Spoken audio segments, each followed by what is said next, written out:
Hey, fellow babies, welcome to Ukraine Update here on the Shills, where I've got a real big pleasure I get to have right now as I welcome from the Greg Terry Experience none other than Greg Terry. Welcome, buddy. Thank you, Dick. Thank you, guys. It's nice to be here, man. Finally, we're Yes. connecting, and I'm looking forward to this.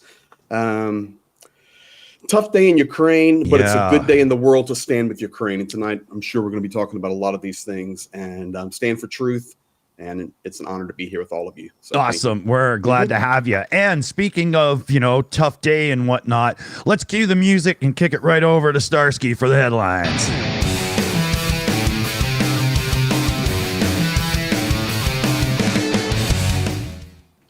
Hello, my friends. Operator Starsky here. Can you hear me? All good. You're perfect. Okay, awesome. All right, so we have several updates. It was a really intense week, and I think it's a good idea to start with the situation around Avdiivka.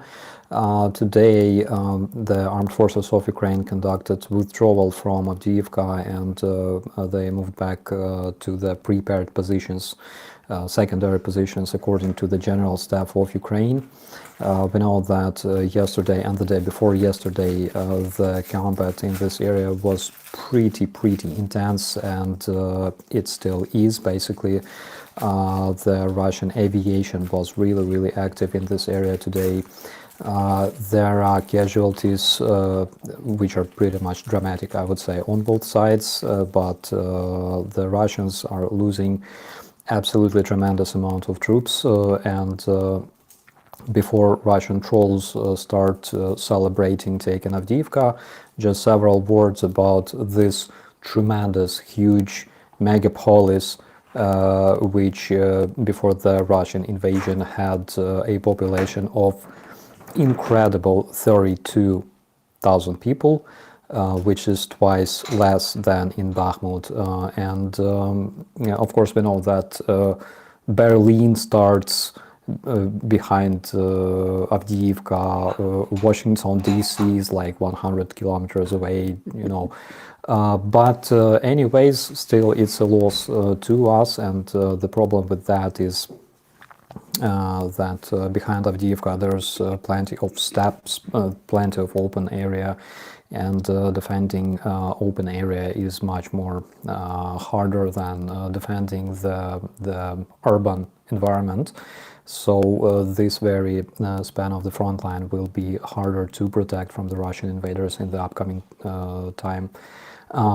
And also we have several commentaries from Russians themselves. We're talking about Maxim Kalashnikov, who is a friend of Girkin, Igor Girkin, known as Strelkov, the Russian terrorist wanted for shooting down Boeing MH17 in 2014. And Maxim Kalashnikov says that the victory in Avdiivka was much more costly for the Russians than Bakhmut, again, because Bakhmut was 2 times larger than Avdiivka, but they lost approximately the same amount of men for taking a smaller settlement, and especially the final stage of the attack.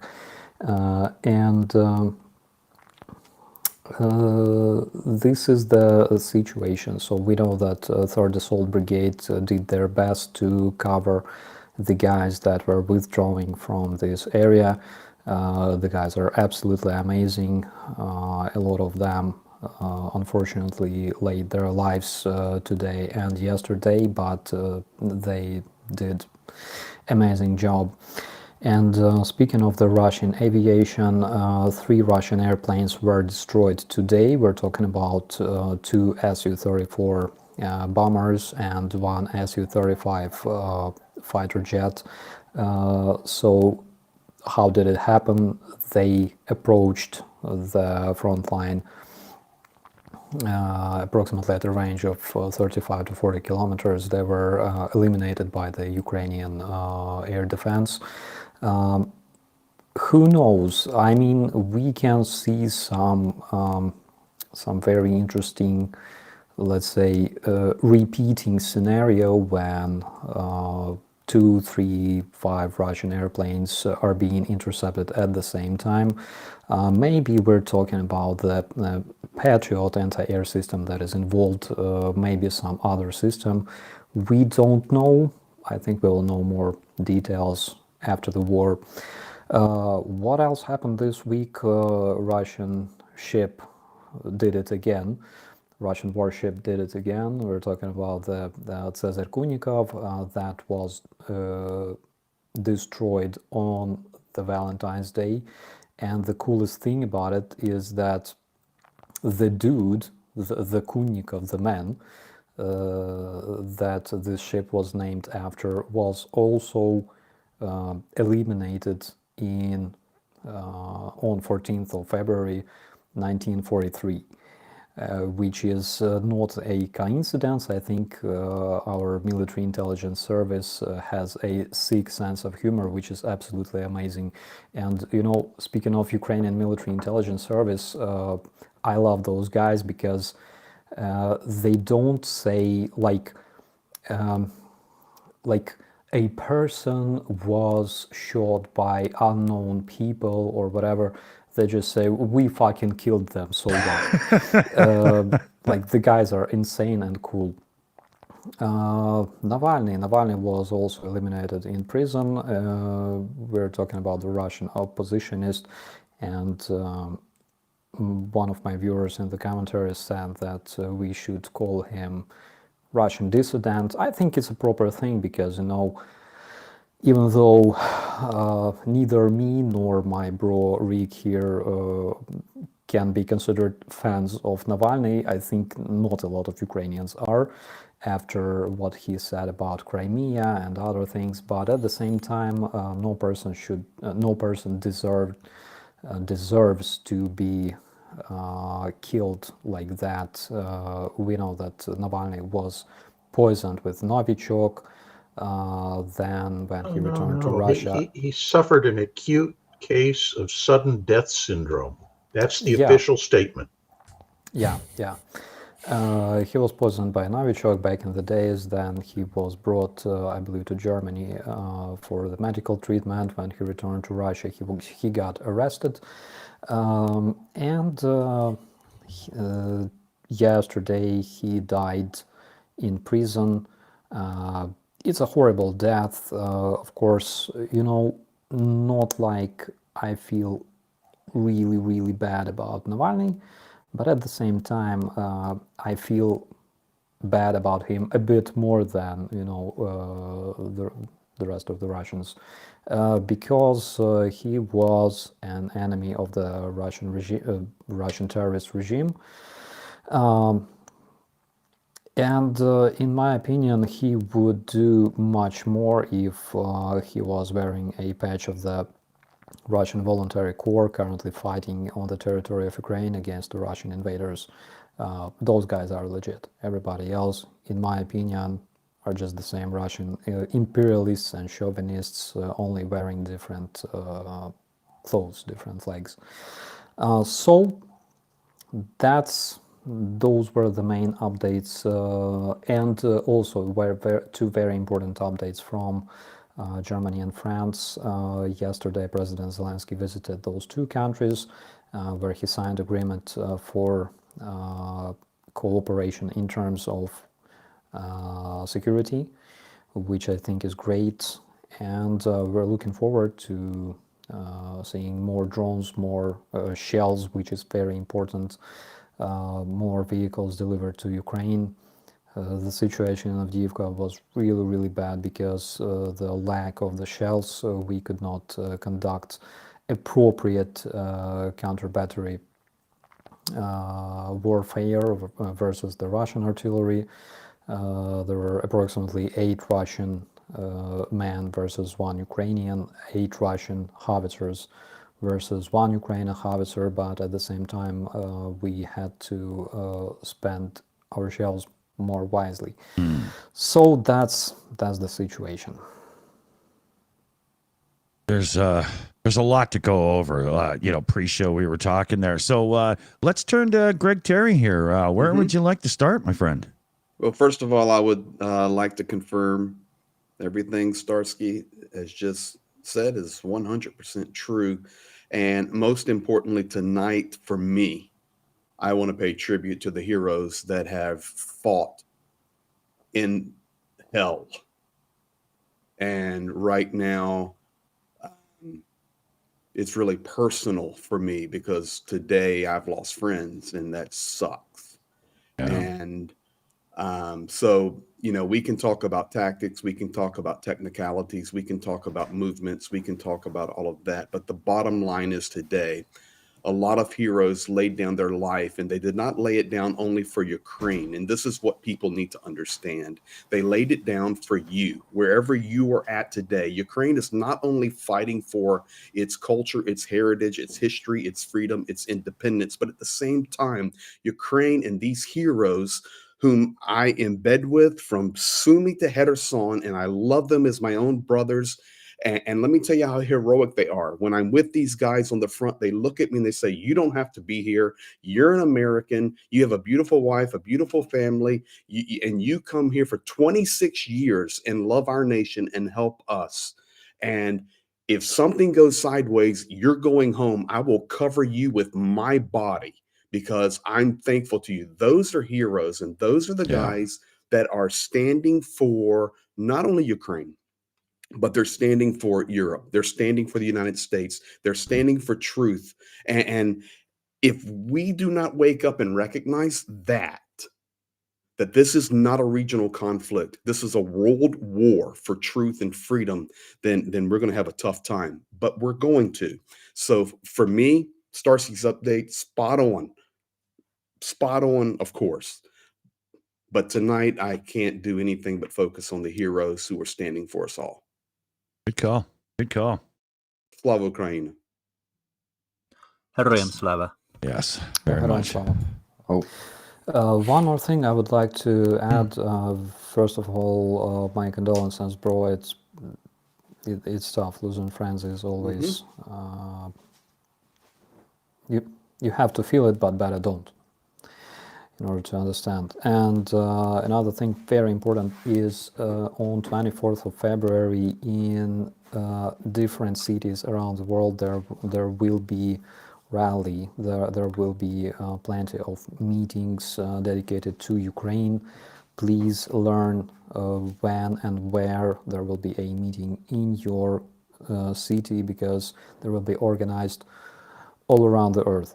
So please learn where exactly it happens, which time, and please go there to raise public awareness, to show your position, because this is very, very important. Currently, the Russian and pro-Russian forces gain momentum in Europe, in the US, and we have to show that we are still here, that we are still united, and we are still fighting against the Russian terrorism that will not stop in Ukraine. It's already waging hybrid warfare in your countries as well. So we have to show our position, guys, and I will be there with you 100% in Germany, in one of the cities. I have to decide yet, but most probably either Düsseldorf or Bonn or Köln, one of those cities. I will join you guys. So this is what we have to do. Agreed. 100%. 100%. I mean, they're grabbing up little allies and stuff here and there. They're making like the old Legion of Doom, right? You know, it's all bad. It's all bad. Definitely. A couple of quick shout outs here.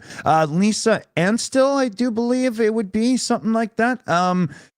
But thank you, new member. Awesome. We love that around here. Let's see if the hearts work. Will it work? Will it work? It's getting slower, Starsky. Apple's slagging on their effects there. And Yvonne Way sent in a great message. Slava Ukraine. Love it. And we had a direct donation into the Boom Boom Fund as well from Tyler Dowdy. Threw $25 into the Boom Boom Fund. So in it goes. Thank you very much there, Tyler. Let's see here. We should, just after the updates, let's check in with Dave and see if we've got anything from the viewers that will pertain to that. And then we can get into some more news and stuff and what's going on. Yeah, sure. I just want to quickly say as well that we do get loads and loads of questions. We can't get all of them. We do apologise.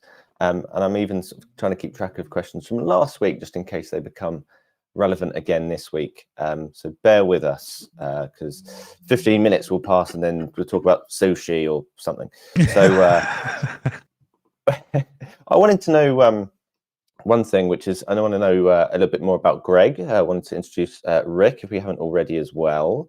And there's also something from It Wasn't Me. He's been a member for 2 months. Macmillan, who's also here. Could you please talk about the consequences of the Ukraine withdrawal from Avdiivka? Hopefully I pronounced that correctly. And thank you for always being willing to share your expertise.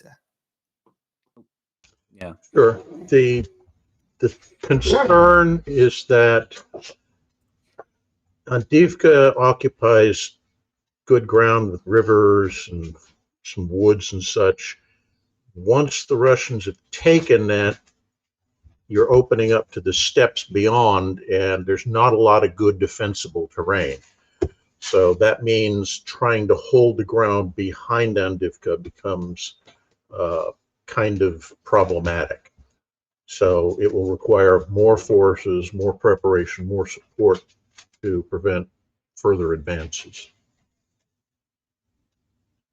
Yeah.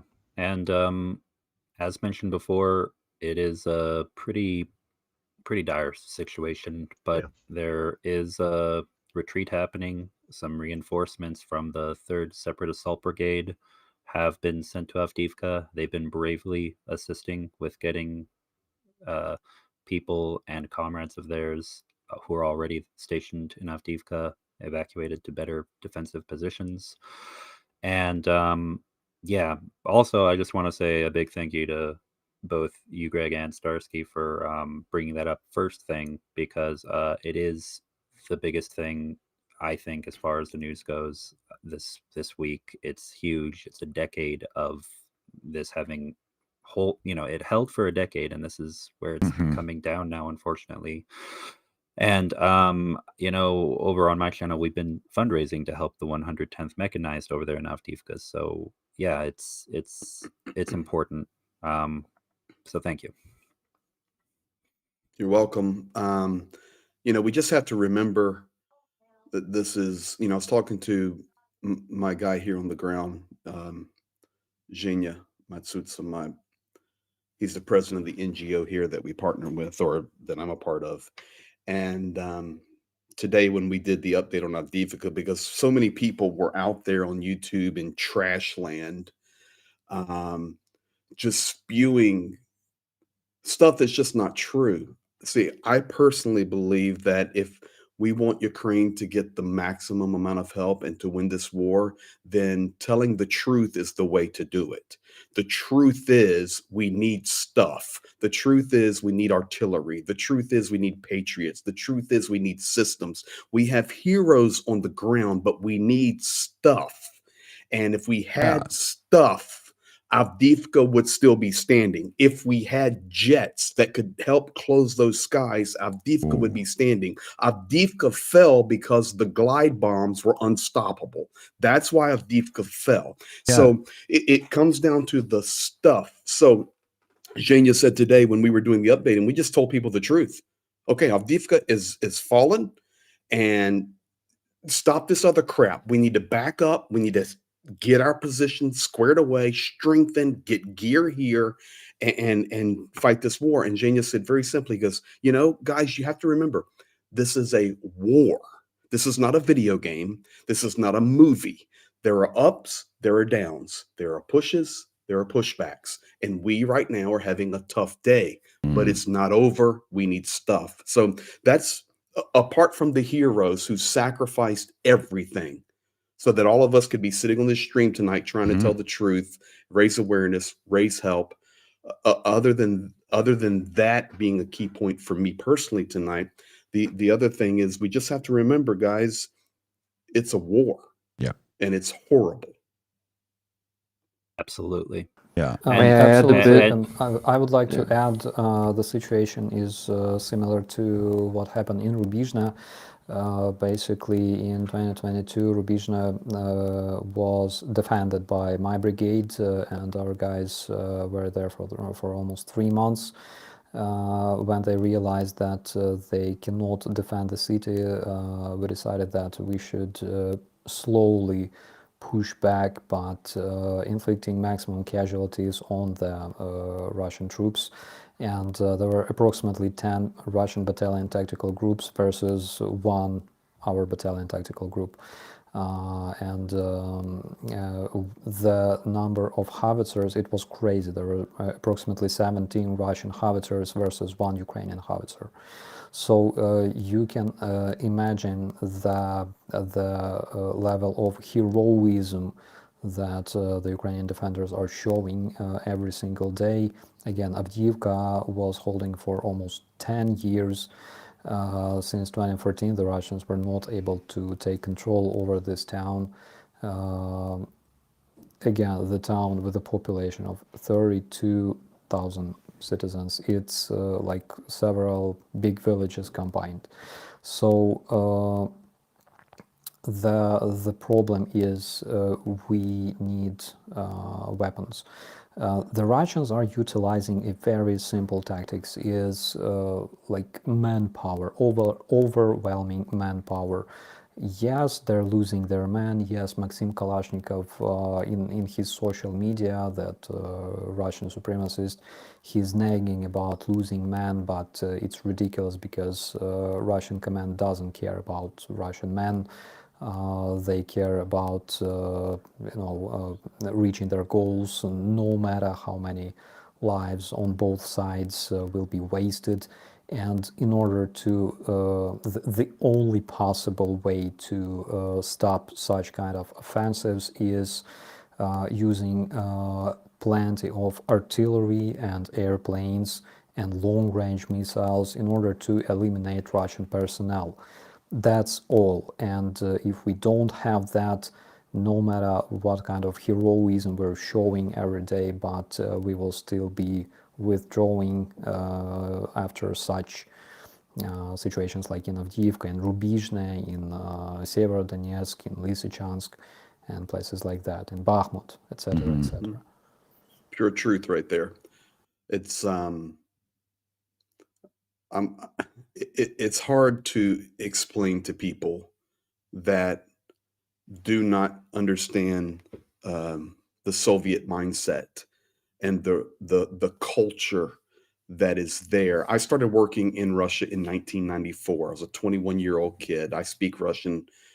I'm working on the Ukrainian Krog za Krogom. So it's coming. And the soldiers here on the front line that I help are so honorable to me, knowing that I can communicate to them in Russian. It's not a problem, But the reality is, unless you've been there and understand that culture, it's hard to comprehend that they do not care about losses. This is their strategy. They will sacrifice man and machine to gain 1 square meter. That's irrelevant. And when I try to get that into Western mindsets and even some European mindsets, and I tell them it's you can't comprehend their mindset. You're thinking from your Western perspective. I travel around a lot. I work in 38 nations, but now, of course, Ukraine is the focus, and a lot of times in the US and Canada there, Dick, speaking at different events. And I've had people come up to me within the last 6 months in multiple states in America. And I've known them for years and years and decades. And they look at me just like this. They'll say, Greg, I know that you are in Ukraine helping. You're raising money. You're taking stuff right to the soldiers. You only deliver hand to hand. You're not allowing, corruption. You're fighting it. And I'm so proud of you. I've known you for 30 years and I'm proud of you. But you're wrong, right? You're wrong. Russia's right. Ukraine is wrong. But I really respect you for what you're doing. Right. Okay, but you're wrong. See, this is the mindset that must be destroyed. And this was actually talked about in 1984. And his name, Bleen, his name, I will get it. I will look it up. But Wait. he actually laid out the tactics of subversion of the Soviet Orwell. Union. No, it's not Orwell. I'll give it to you in just Okay. a second. Where they go through a process of changing society, and the Russian bots have been working in the United States for decades and decades and Oh, decades. yeah. And they've been working in Europe for decades and decades and decades. And they begin to change generations, and then they change focuses, and they change mentalities. And it eventually comes down to, I can say, I was in Bakhmut. I was in this place. I saw the buildings falling. I saw the people killed. And they will look at me and say, "You didn't see that. It's not possible. You didn't see that. It didn't happen." And I was there. But that is that plan of transition. And the world is just catching up to this. We're so far behind the propaganda war, the information war, the media war. And it's like, chess game. We have to think so many steps ahead, and it's just we're trying to catch up to something that the propaganda out of the Kremlin has been doing for decades and decades and decades, and we have to destroy it. The only way victory comes is it must be destroyed. That mentality and that system. So that's I'm not trying to No, I rant agree too with you. much, but No, It- no. It's a Thank- version of Goebbels' big lie. They just keep doing it, and they keep filling the air with bullshit. Mhm. And eventually people just assume that, oh, well, that has to be right because I keep hearing that same message every day. Yes, and actually, on the information warfare front, I think another part of it is this, aside from tapping into and really analyzing, really giving it a maybe not all of them, not all troll farms and bot farms are the same, but some maybe are a little more amateurish than others. But among those who do it professionally, they really do. They analyze, they understand, okay, here are some of the internal grievances and issues in target country among target demographic, and they learn quite well how to prey upon it. This is true for the United States. It's true for the UK, for various European nations. It is warfare. You have to know your enemy, and that's what the Russians do. What we need is the same thing. We need a way to counter that.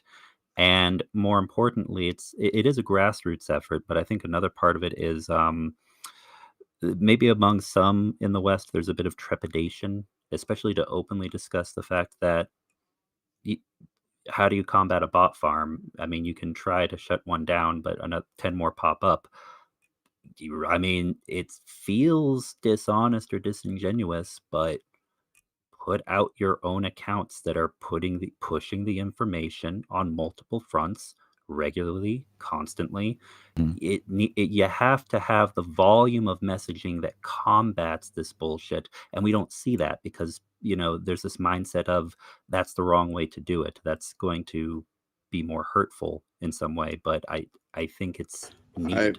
I want to follow through on my thought because I hate when I don't remember things. So now I've got it. It was Yuri Bezmenov.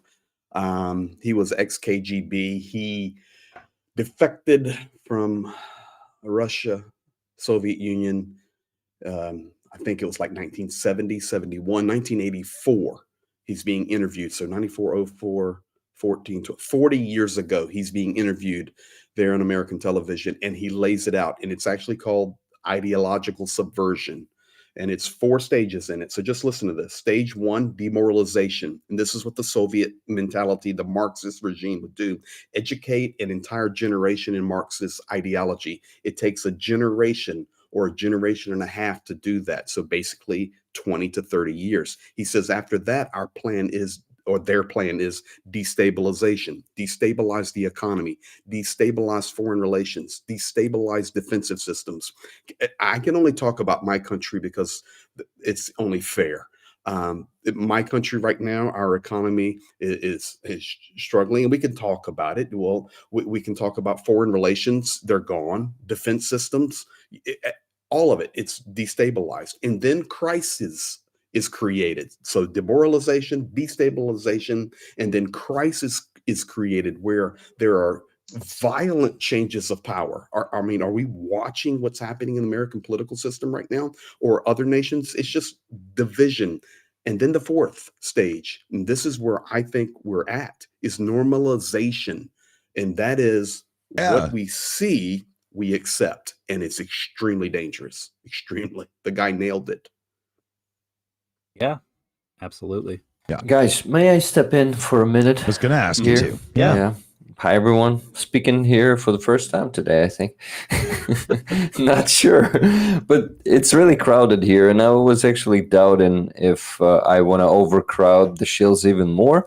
But I love to be here. I really was eager to be here to talk to you guys, to also add something and maybe point out some things. So, Greg, I wanted to come back to Avdiivka topic, and I wanted to mention your stream today, short one with Zhenya, an update about Avdiivka, and you showed the video there of a soldier, of Ukrainian soldier, who's saying they're digging those prepared positions. So that's actually the truth. And speaking of truth, we don't have good enough fortifications here in Ukraine, and though our government is telling us that they are working on them, they aren't doing enough. And we have the same big issue there near Chasiv Yar. Deep state is constantly stating this. And they started saying, they were saying just, okay, let's not do the same mistakes. Then they started saying, guys, this is not funny. We keep repeating those mistakes for months. And now they're saying, enough of this. We got to talk about this openly. Fortifications are not being made.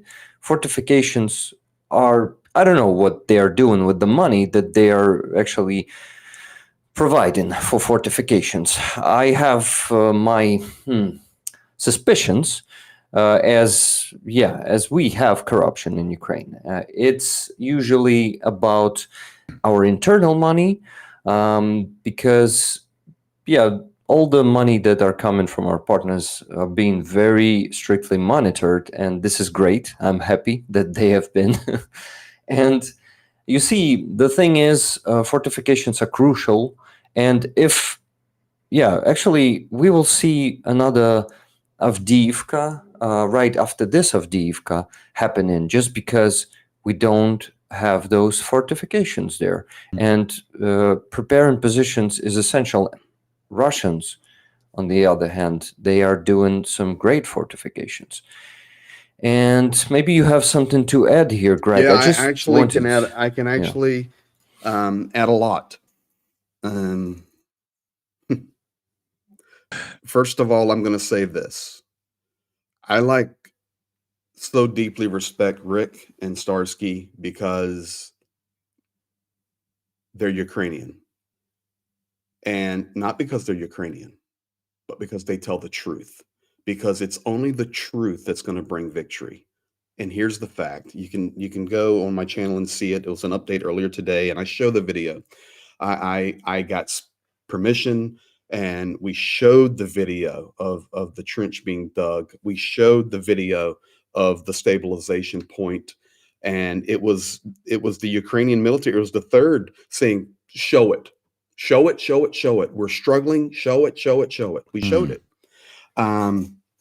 So in regard to fortifications, here's what I can tell you. I'm going to start in a different location first, Rick, and this may blow your mind. And by the way, Rick, I'll be in Kyiv in a couple of days, pick you up, and I'll take you right to these places and show you. I think it would be good. I got body armor for you, bud.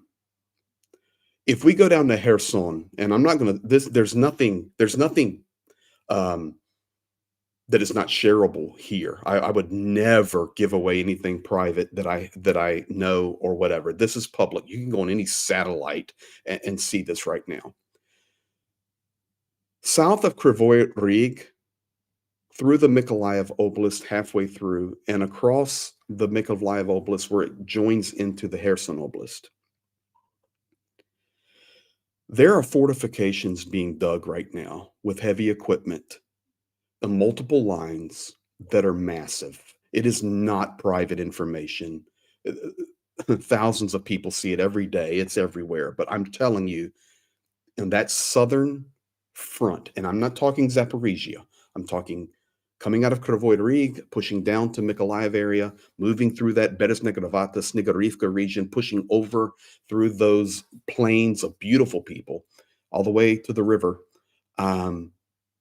Massive fortifications, dragon's teeth for kilometers and kilometers and kilometers and kilometers. That's the south. You come to the east, and today I showed a video, and not only had the video, but had the commentary directly from the guys. There are no fortifications for a first line pullback so that we can have a safe place to stabilize and get our guys out. Within a kilometer to 3 of Avdiivka where it's falling, the only line we have is 30 centimeters deep that was dug with a shovel. And it's a fact. Now, beyond that, pulling back to the 4 villages there that wrap around on the western side of Avdiivka, we have better fortifications. And then you push back, coming up onto that plain, if you go up north and west, pushing up onto the what I call the loop road, which coming out of Bakhmut, actually north of Avdiivka, wraps around from Konstantinivka into Druzhkivka and Kramatorsk and Slavyansk. It loops, I call it the loop road, a semicircle road up higher on a plain. That's why you need to understand the geography. There are better fortifications there, but coming out on the west side of Avdiivka, Rick, it's very, very sad. The guys that are escaping have very little cover, and to me, and I'm not a military tactician. I've learned a lot running around the front lines with all of these heroes, and I have a lot of good friends that I trust with my life. There's just some mistakes made here in regard to preparation for defensive lines coming out of Avdiivka. It's not. It's so different in the South, and I don't know the answer to that, Rick, but it's so different in the South. Good luck. I'm talking, guys, dragon's teeth. Also in the north. 10 meters wide. 10 meters wide, guys. Not one dragon's tooth. 10 meters wide and kilometers long. I'll take a picture the next time I'm there, and I'll show it to you. You know, well, it's the same on the north. In the north as well. Yes, We work up in Sumy. It's better fortified, but something in the Donetsk Oblast, in the battles there, it's just the defensive positions are not proper, and I'm just confirming what you said, Mr. Rick the Ukrainian. Where's the logic here? I mean, I understand that it is harder to create those dugouts, trenches, and all the fortifications close to the front line. But let's not take 1 kilometer. Let's build them 3 kilometers from it. And as we go back to Chasiv Yar, I think there was plenty of space. Of course, FPV drones may reach 10 and even 25 kilometers now, of course. But not doing anything, not even trying, I can't understand that. Yeah. And guys, understand me, I'm not trying to be pessimistic. I think the only way to fight our problems is to speak out, is to talk about them, is to discuss them publicly. Publicity is the only thing that can solve problems. We so many times here in Ukraine, we proved that in the last 2 years, especially when we had some critical issues. We started yelling about this, like all the influencers here in Ukraine. For example, we can take Serhiy Sternenko, who was screaming about that we need the changes in our army. We need to start officially creating the companies and battalions of drones. And only after this publicly, you see public calls to our government to start reforming this. They started reforming this. So, and it happens with everything. It also works for corruption. For some cases, when we see that something is being just pushed under the carpet, and we start pointing there, and they finally do something. So I think that's the only way. We got to talk about it. We got to attract attention to these problems. If we don't, they won't be solved ever. So let me I ask agree. you a question. Oh, go ahead. One second, Yeah, guys. Let me get a couple of super chats in real quick, and then we'll get right back to that conversation because it's a good one. I don't want to get too far behind. So we've got Boot Julio, Mikey, Little Julio Johnson has blood on his hands. Maria Margarita Bravo threw in a $10 super chat. There's no message, so tag me, Dick Dawson, in the chat there if you want to say something. Be more than happy to. Ben Groves throws in a 10-pound super chat. My daily push. Please read the Guardian's article, January 2021, The Perfect Target. So there's something for you for after, everybody. Remember that one. Write it down or something. David N threw in a super chat. Great stream, Shills. Love the Saturday streams. Yeah, so do we around here. They're definitely something to be a part of. Ramo Burning, I think it is. 10 euro super sticker there with the little bird doing the hearts. So here, we'll get the hearts up. Thank you there. I think it's Ramo. Is that right? I hope that's right. Bill's Garage throws in a super chat. $20 super chat, too. Let me heart that for you. Put pressure on your local governments to do more. We say that at the end of every show. You've got to get on the phone, the emails. I mean, take your dog for a walk and go knock on a door or two, right? Just do what you can to keep the pressure on. And then we have Stephen Walsh come in with a $130 direct donation for Truth and the Defenders. Love you, Steven. Right into the Boom Boom Fund it goes. And I do believe that's me saying I'm all caught up.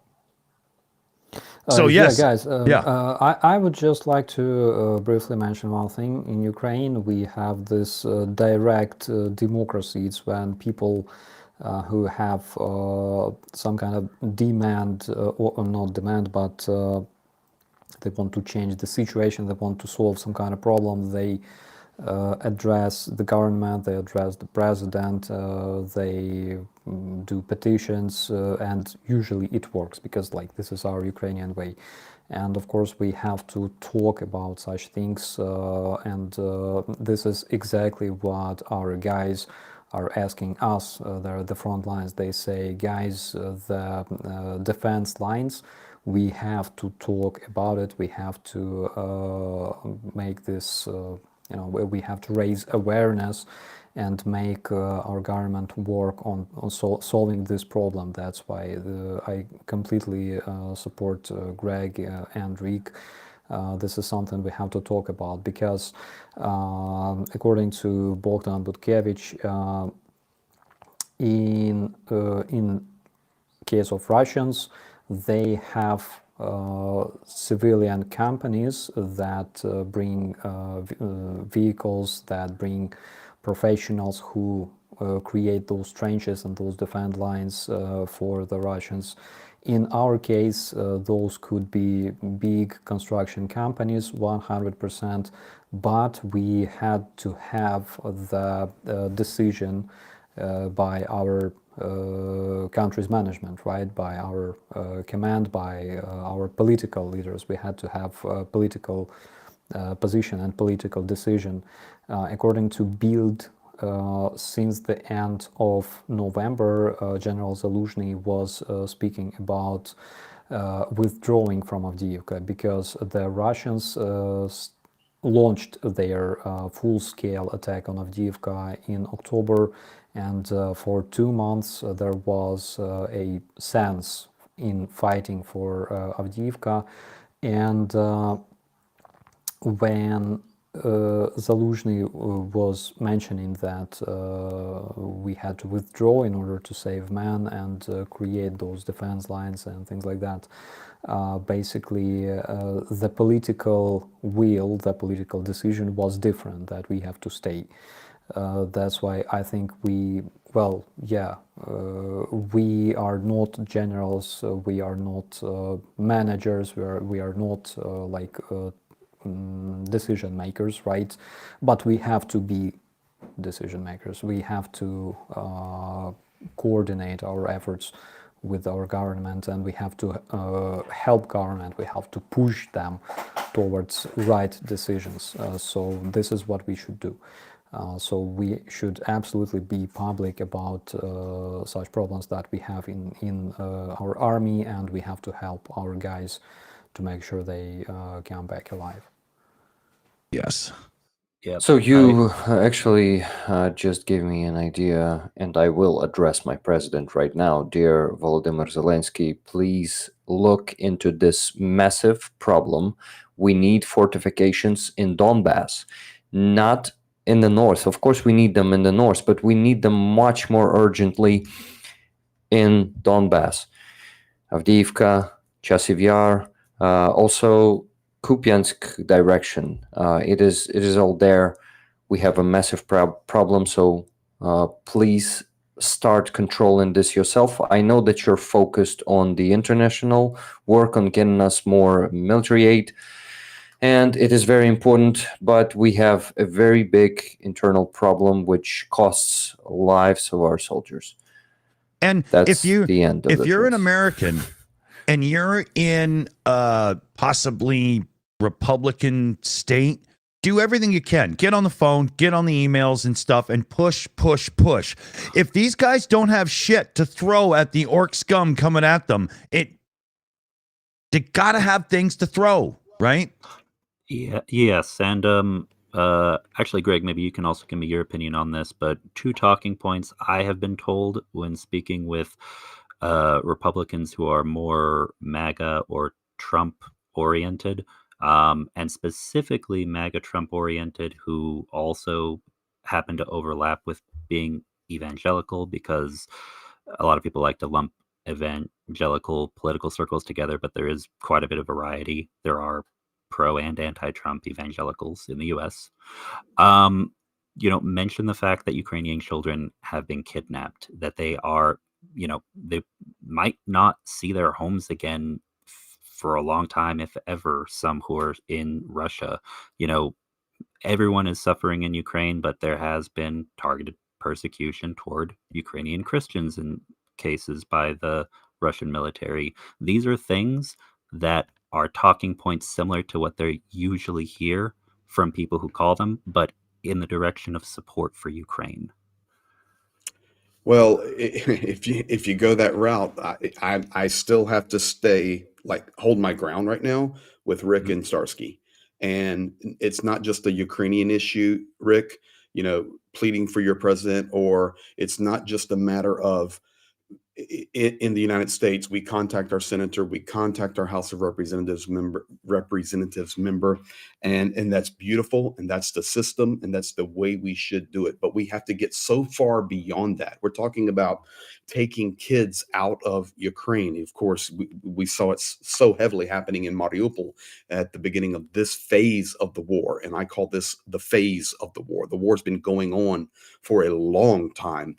I was here on the Orange Revolution when everything started to even happen prior to 2014, as things were unfolding here in Ukraine. So if we look at history, because history may not always repeat itself, but it sure will rhyme. And if we go back to when Khrushchev came to the United Nations and he gave that speech, I discovered this old video. I've got it back months ago on my channel, and here's Khrushchev coming out, and all of the people in the road, in the streets, are protesting with these big signs, and the signs say, Russia is stealing our children. Russia is committing acts of genocide inside Ukraine. Russia is burning down 4,000 Christian churches in Ukraine. That's all the way back into the 50s, guys, where this has been going on and on and on. So we go back to layers and layers and layers of information that has to be destroyed,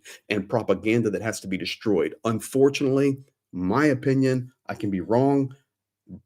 but I've been there talking to the House and the Senate guys in DC with the Ukrainian ambassador, and it was very clear, and I agree with it 1,000,000%.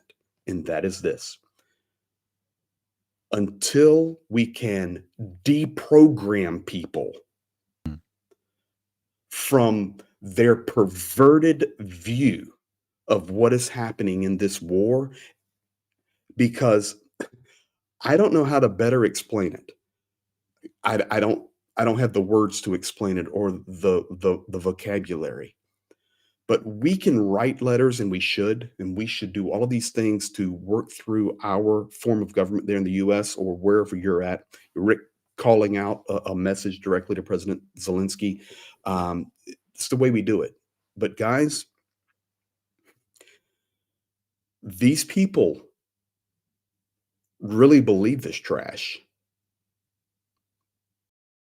I'm sorry to tell you the truth. They believe this trash. Yeah. And that is why we have to combat it with truth. That is why I risk my life to go to the front line, have the incomings come in so that I can give a kid a chocolate bar, put a Cat 7 tourniquet in a soldier's bronic and rip off his Chinese crap and get right in the dirt with them so that I can do the best I can, my little portion, to share the truth, because it's only the truth that's going to break down these layers of trash that has been put into people's heads. So we can write letters, and we should. We can make calls, and we should. We should send emails, but we have to labor together, grassroots effort with human beings being human. And that doesn't matter if you're left. That doesn't matter if you're right. That doesn't matter if you're an atheist. That doesn't matter if you're a Christian, a Buddhist, a Muslim. It doesn't matter. You fight for what is right and humanly moral. And that's where we all agree. Totally. Absolutely. Totally, 100%. totally, my friend. And I would like to rant a lot about this because there is How did I see that coming? we as a communicators, right?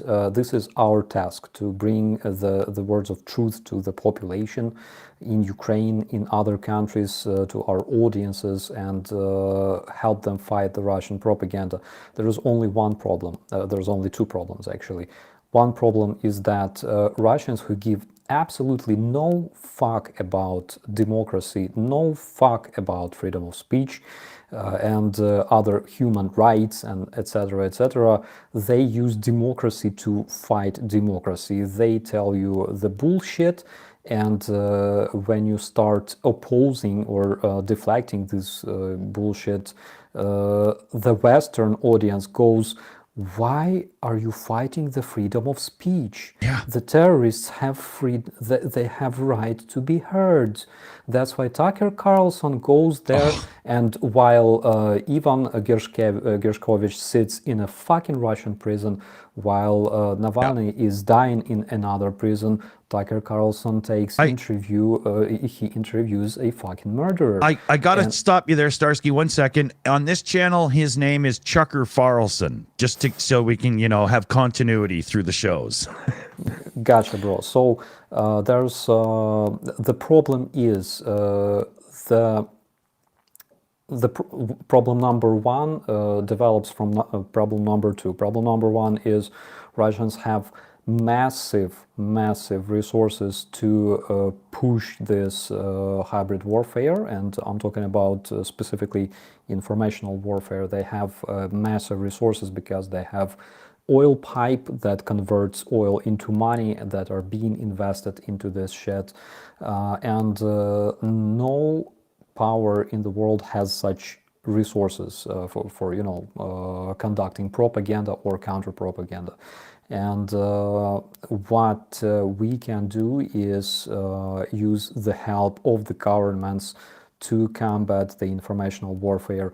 The only problem is that there must be political decision. And by the way, when I talked to Jake Bro, that's exactly what he said. He said nobody will fight the terrorist narratives, because this is a war on freedom of speech. Terrorists have, basically he retranslated the position of the Western audience. Terrorists have right to speak. That's why we have to do all we can to receive the support from the governments of the countries that support Ukraine, democratic countries that support us, and we have to give them some kind of solution, provide them with some kind of solution to this problem, so they can legally fight terrorist narratives and propaganda using whatever the governments can use.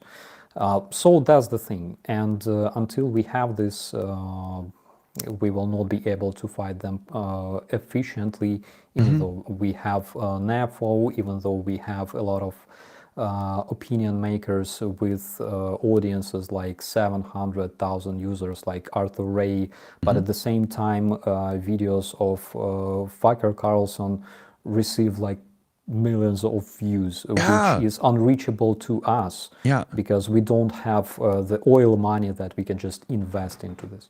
Yeah, those billions of dollars that they put into their propaganda. So you can buy anything with money, especially views, especially when Elon Muscovite is controlling the media now. Yeah. One of the most influential medias there. Yeah. Okay, guys, I just want to make a quick pause and show this to you. Do you recognize this beautiful thingy? Yeah, awesome. Of course. So I have an urgent request for the fundraiser from Kraken Warrior. Today he gave me this patch to auction it tomorrow on the stream so we can raise the money faster. So guys, here's an announcement. This beautiful Kraken patch, a battle one, gonna be auctioned tomorrow on the stream. Don't miss the chance to fight for it with your money, with your donations. Thank you, everyone who is donating to my fundraisers. I feel like there are at least twice more requests lately, and it's been like today I got this request, and I also got request from my friend El Greco. His car needs the repair. Well, it's only a bit more than $1,000, but still, plus one more fundraiser to do. So it's 4 fundraisers going right now. Oh, actually 5 already. Oh my God. Oh, guys, yeah, because yesterday we started raising funds for robots for the 3rd Assault Brigade. 3rd Assault Brigade, who's in action right now and who's in a great need. So those robots are drones who are operating on the ground. They are hovers.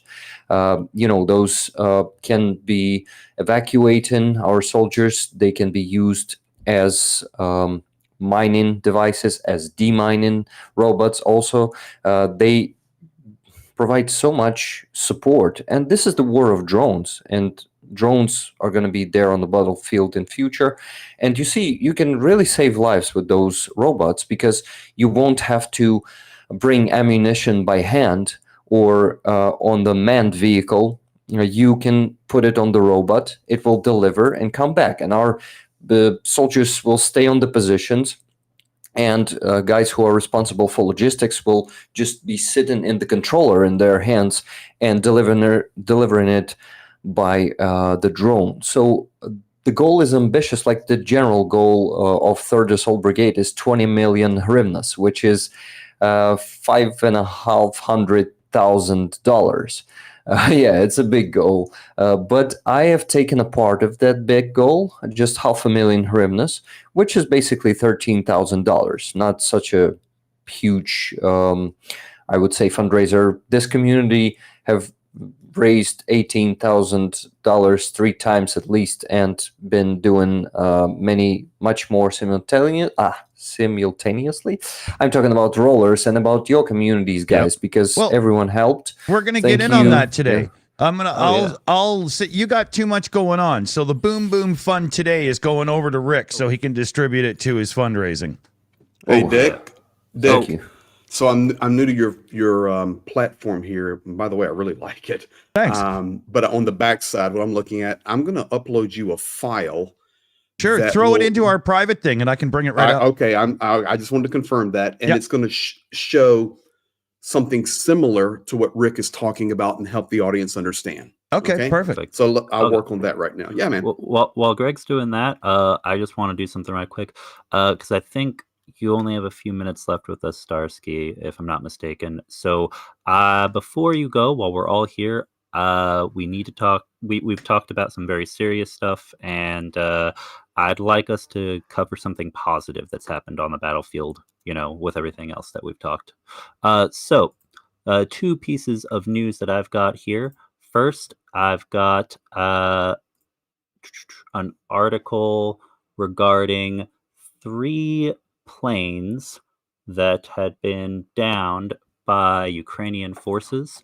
From defenseblog.com. Ukraine says it shot down 3 Russian combat jets this morning, February 17th, 2024. Ukrainian Chief of General Staff, General Colonel Alexander Syrsky, said that Ukrainian forces have successfully shot down 3 Russian combat aircraft on the Eastern Front. The intercept of 2 Su-34 fighter bombers and 1 Su-35 fighter jet occurred this morning during Russian airstrikes using guided munitions on Ukrainian positions in the eastern direction. Ukrainian Air Force swiftly responded, neutralizing the threat posed by the Russian aircraft. While facing enemy attacks with guided munitions on a quote, "On our positions this morning on the Eastern Front, the Ukrainian Air Force destroyed 3 Russian aircraft, 2 Su-34, 1 Su-35. Thank you for all your work," General Syrsky stated. And at present, independent confirmation of the information is unavailable, but this is a statement from, General Syrsky from the Ukrainian side. So, yeah, I believe that over the Russians any day. So, a bit of good news.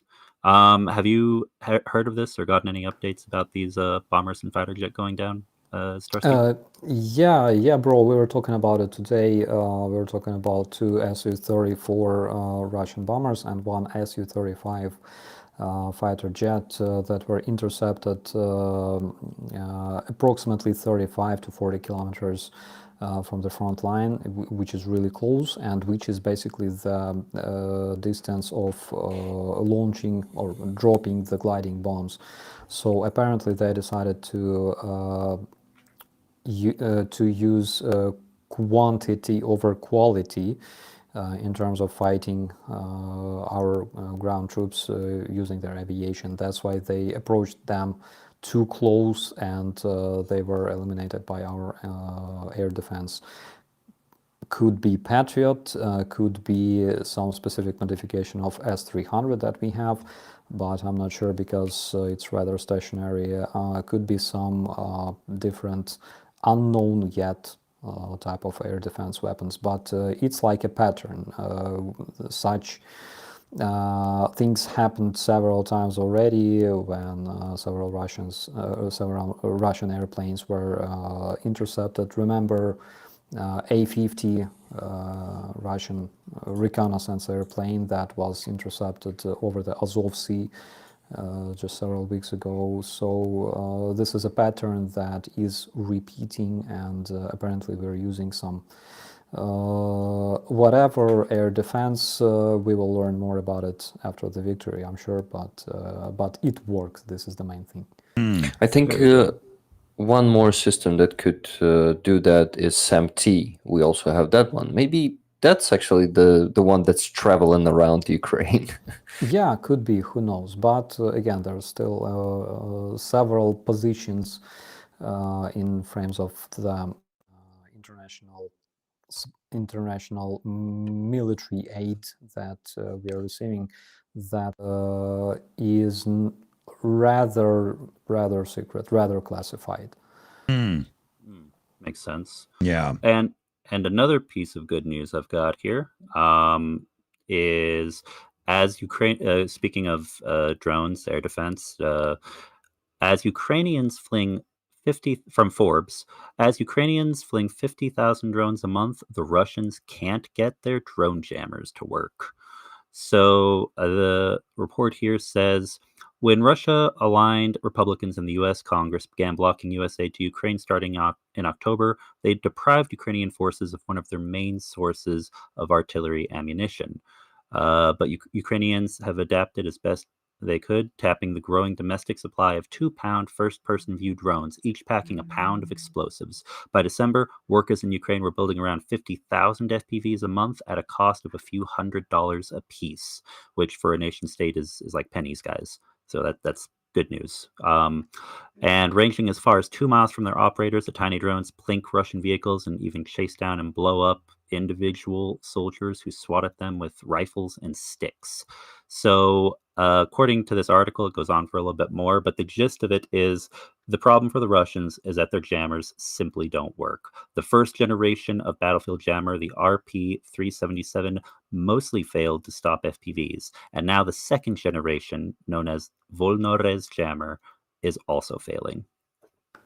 Yeah, it's true. Also, we are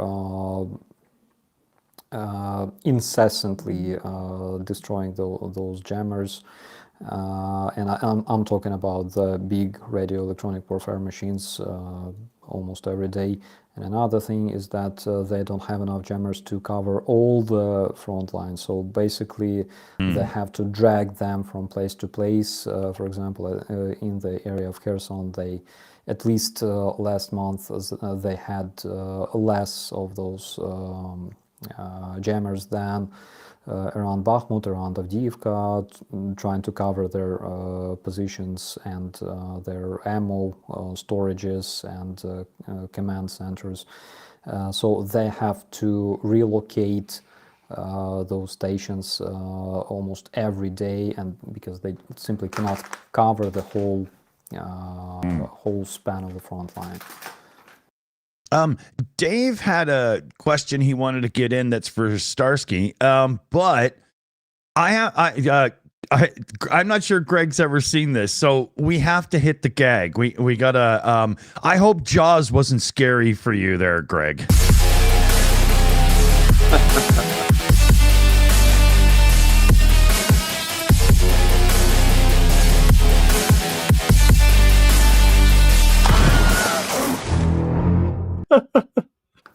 Hello, this is Operator Sharksky, and it's not a Shark Week, but we all love sharks, especially tiger sharks, because they are kittens.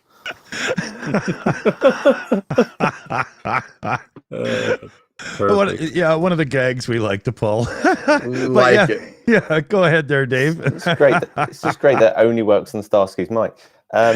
We did have one from Gail S, who has asked, a Ukrainian food shop just opened in our town. What are your recommendations? Oh my God. Great question. Guys, borscht is too mainstream, okay? Like everybody knows what borscht is. Dumplings, probably yeah, because like, recently I saw Canadian pizza with Ukrainian dumplings.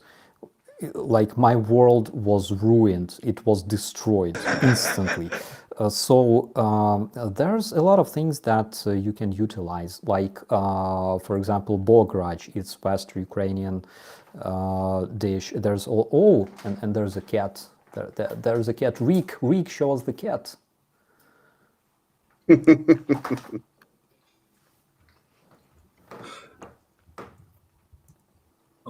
Here she is. Her name is Monroe. She was taken in the Hostomel shelter. Yes. Lift her up? Okay, she doesn't like that. But I'll lift her up anyway. She's a cutie. She really is... if she feels like home now. Like when she took her, she was afraid of everything. But now she even loves us. I can see it. Come on, you wanted to get out? No? I need to shield my dog's eyes. My friends, with that, I will be saying goodbye to you. Unfortunately, I have to run. There's still several tasks I have to finish. Currently, we're finishing our first video for the Propaganda Studying Institute. We're on the finish line already, and I hope it will be available already next week. So guys, stay tuned. I will keep you updated on that, and see you next time. I was happy to talk to you again, Starsky. Always glad to have you, Starsky. See ya. Take care, Starsky. Be safe. Talk to you soon, brother. Ukraine. Be safe over there. Heroam Slava. Heroem Slava. Yeah. Heroem Slava. Wait a minute. There. Okay. I had to take his little circle away because it'll just have his name floating in the sky there for nothing, right? But yeah, I still have a good 30 minutes or so here before I have to bugger off and be like a responsible adult again. So yeah. I'm gonna leave you for 5 minutes and gonna get back, okay? Okay. Let me catch Rick, up on a couple of... hang on a second. Yeah. Okay. No, it's all good. Just wait for Rick to get back.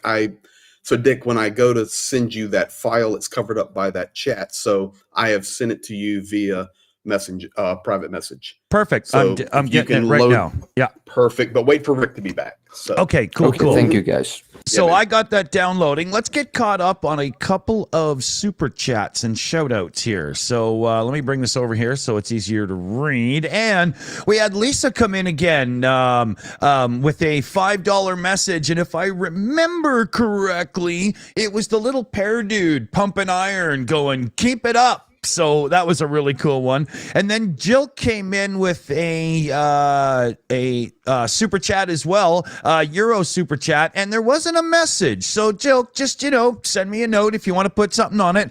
And Panuto comes in with a $5 super chat. I voted for Biden yesterday in the Colorado primary. Good on ya. Good on ya. Because, otherwise, everybody's screwed, right? And then Lena Borgstrom came in with a, what's the sec one? Is that Swedish krona? I can't remember offhand. And it's 65 of them, too, so that's like a really giant number. Great panel, great topics, love you guys. Well, we love you, too. That's very nice of you. And I do have one other shout-out that's of the major variety. Thomas Mendes sent in a $100 direct donation. You guys are great. Slava Ukraine from Germany. And like we said again, today's Boom Boom Fund's going right over to Rick for his fundraising efforts he's got going on right now. So that pile's growing. Thank you, everybody. Thank you very much. Now, we've got a file downloading that we're going to show you. It should be done by now. I just got to check. And we're not going to show you till Rick gets back. So maybe this is a good time to turn over to Dave to see a few questions and whatnot from the viewers and see where we are. Yeah, sure. And it's a great opportunity as well to ask this question. There's been some really good ones at the minute. Sally Luz and Sarah like competing for the best one. One from Sally Luz. Member for 1 month. Can Greg please have the opportunity to share what his organization does, what kinds of help they bring, and just who they help? Be happy to. Then I see lots of kind comments in the chat. I'm trying to read it over here and just appreciate all of you guys. I see now that Dick and I will be friends. We're going to be jamming on some music, stud. Oh, I can't. Terrible idea. Yeah. Terrible idea. I can't wait. I can't wait. So I'll give it to you in 60 seconds. 94, I started working in Moscow, Russia, teaching as a 21-year-old kid, newly married.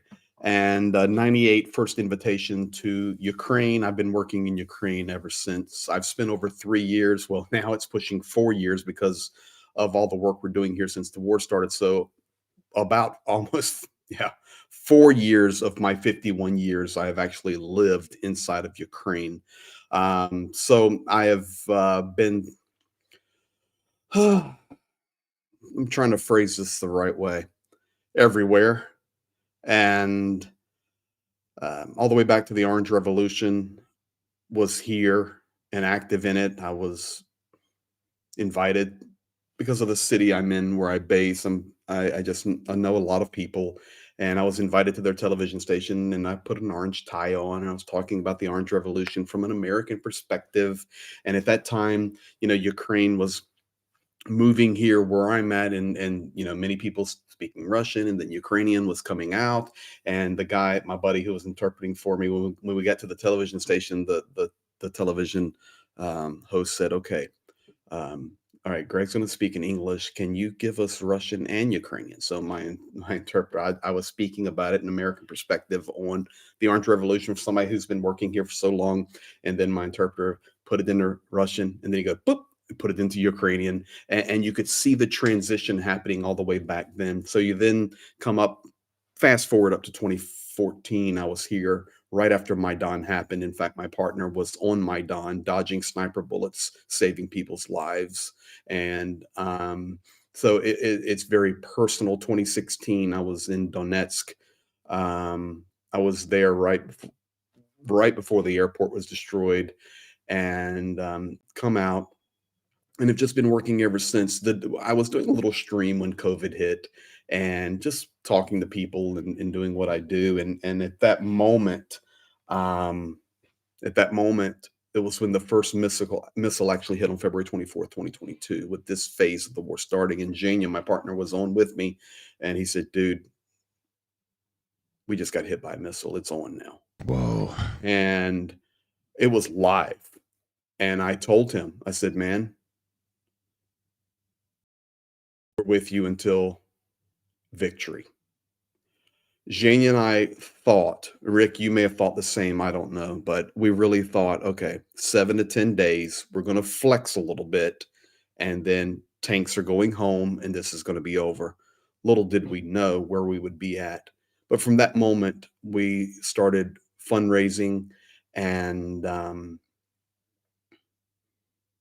the difference with our fundraising and purchasing of the most critical supplies that is needed at the front lines, and not only for soldiers, which we supply heavily, but also for families that are devastated, orphans that have lost their parents in the war.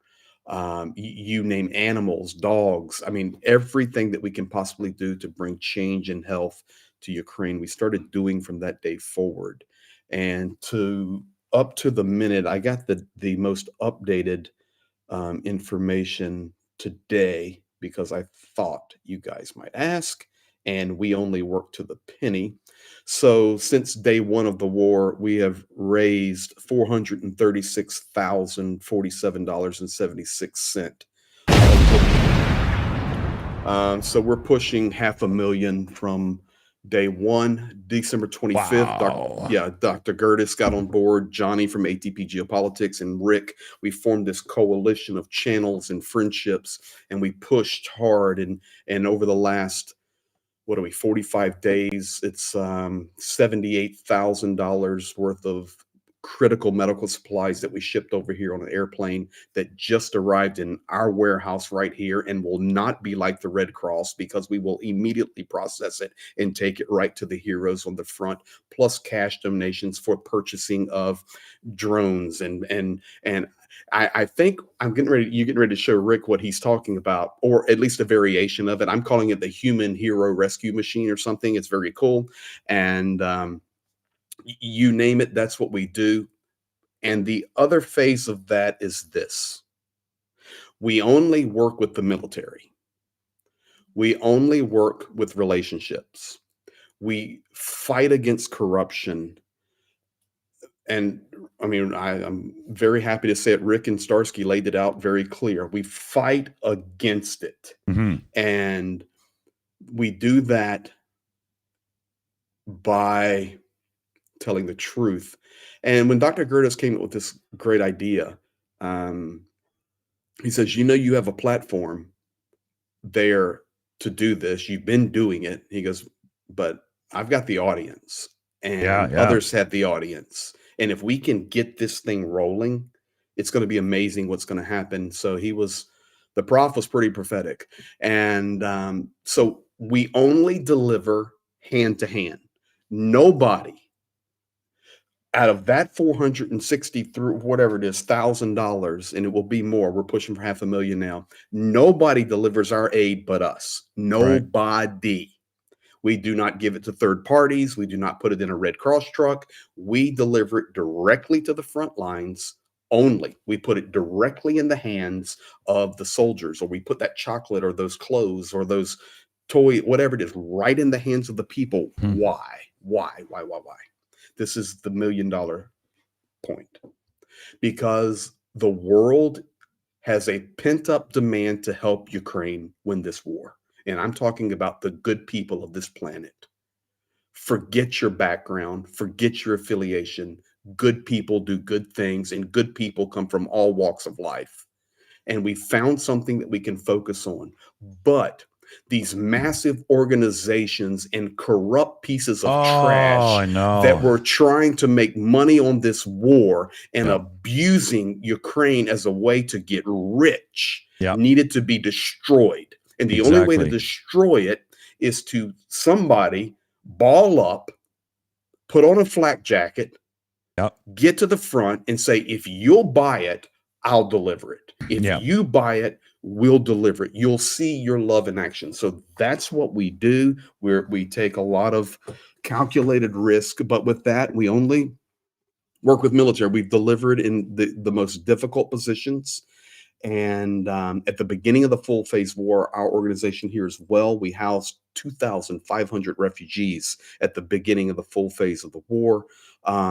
So there's multiple phases to this. It could never happen without our NGO here, which is called Napram, which means direction in Ukrainian, and also Zhenya Matsutsa, my partner. If you can just go to my channel, you see Zhenya on all the videos, or you'll see him with Rick.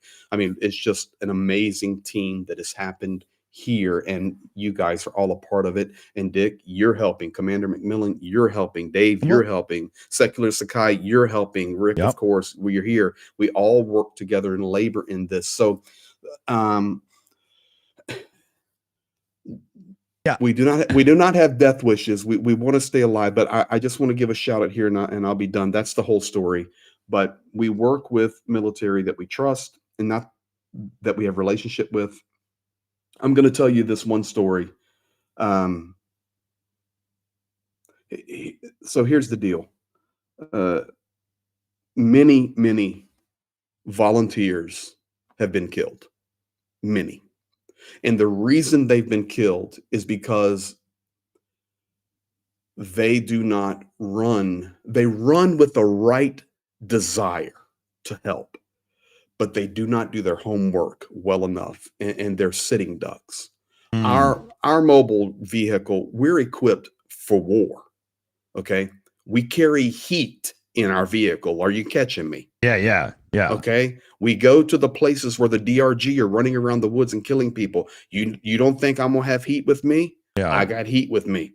And I'm real. good with that. I'm good with that heat. Okay. Yeah. I'm a redneck. I'm a redneck hunter from the South. All right. So we do all of our due diligence, but when we're delivering aid, we're coordinating directly with military commanders, military leaders, and they will say, okay, the window is now. Get to us right now. We've got 3 hours. Yeah. And we work that way for safety, not only for ourselves, but for the military and the civilians that we're helping. So Yeah. I can tell you, in 2008, I brought my family here, and my son, who at that time was 6 months old, became very, very ill. We were right here in our city, and I got a 38 heater. Somebody says, I got news for you, buddy. I got a lot more than a 38 heater in that vehicle. But my son was very sick, very ill, and medical care here in 08 was not the best. So my partner, I didn't know what to do. My son, very, very ill. I called Jania, my That's partner, scary. and he said, I'm going to get a nurse over to your apartment there in Ukraine. And this lady came over. Her name is Svetlana. She came over, and for 10 days, this nurse took care of my son and nursed him back to health for me and for my wife. And I mean, never left him, took care of him. And he's fine. He's healthy. I mean, she took care of him. Today, she is on the front lines saving heroes. Wow. She is a full bore combat medic saving heroes' lives. Wow. When this phase of the war started, Zhenya called and says, "Hey, she's called Mama Sveta. Mama Sveta's heading to the 0 line to save heroes' lives." I said, "Okay." Mama Sveta will be the most equipped medic on the front line, because I will never forget that she saved my son's life. And I will equip her if I have to drive it across some bridge that I've got to build, because I never forget. Never. And that's the quality of Ukrainian heroes. That's how it all unfolded. Oh, yeah. Yes. We sorry, here, Dick. Go ahead. we got the Boom Boom Fund, and we put that directly into a fund that Starsky's unit and a few other units directly draw from, so that the higher ups can have the cash and they know what to do with it, right? But I've been talking to him, and we were talking about, splitting it in half so we could do a different fundraiser thing with the other half, right? So I'm figuring that we should get in on your group and throw that half into the group. Bring it on. Yeah. Your community will watch your care in action. Period. Yeah. So we'll talk. We'll do that, because We'll you and talk. I, Yeah. we can do that anytime, right? Oh, listen, we're going to be playing Yeah. some music too. Can't wait.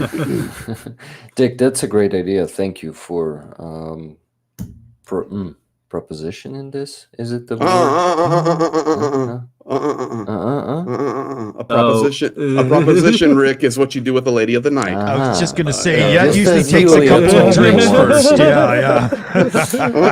How do you call it? Offering it. Thank you for offering, offering. Proposing. There we go. Yeah, without a ring. Without a ring. Nothing like that. Learning English, that's Don't cool propose for to the lady Ukrainian. of the Let's night. also make it English language learning stream, okay?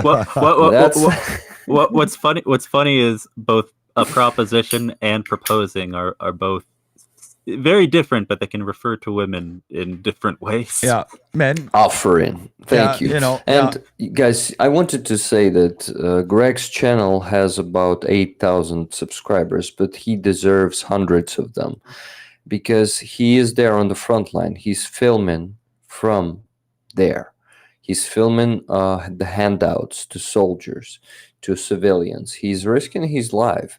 Going also to Kherson, it's not a secret, almost every week, in a blackout city in the night, always hearing the incomings.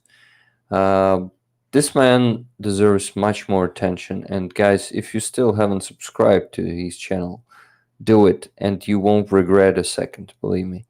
I have just met Greg, somewhere in there, probably Thank in you, the Rick. name of the stream. I know I've known Greg for just about 2 months, but we've built something very, very good and very strong, I would say.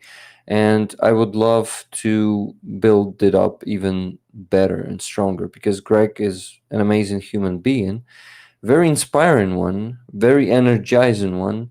As some people call you Dr. Energizer or something like that. Professor Gertis is Dr. Synergy. He started a lot of this mess, good mess, and they call me Dr. Energy.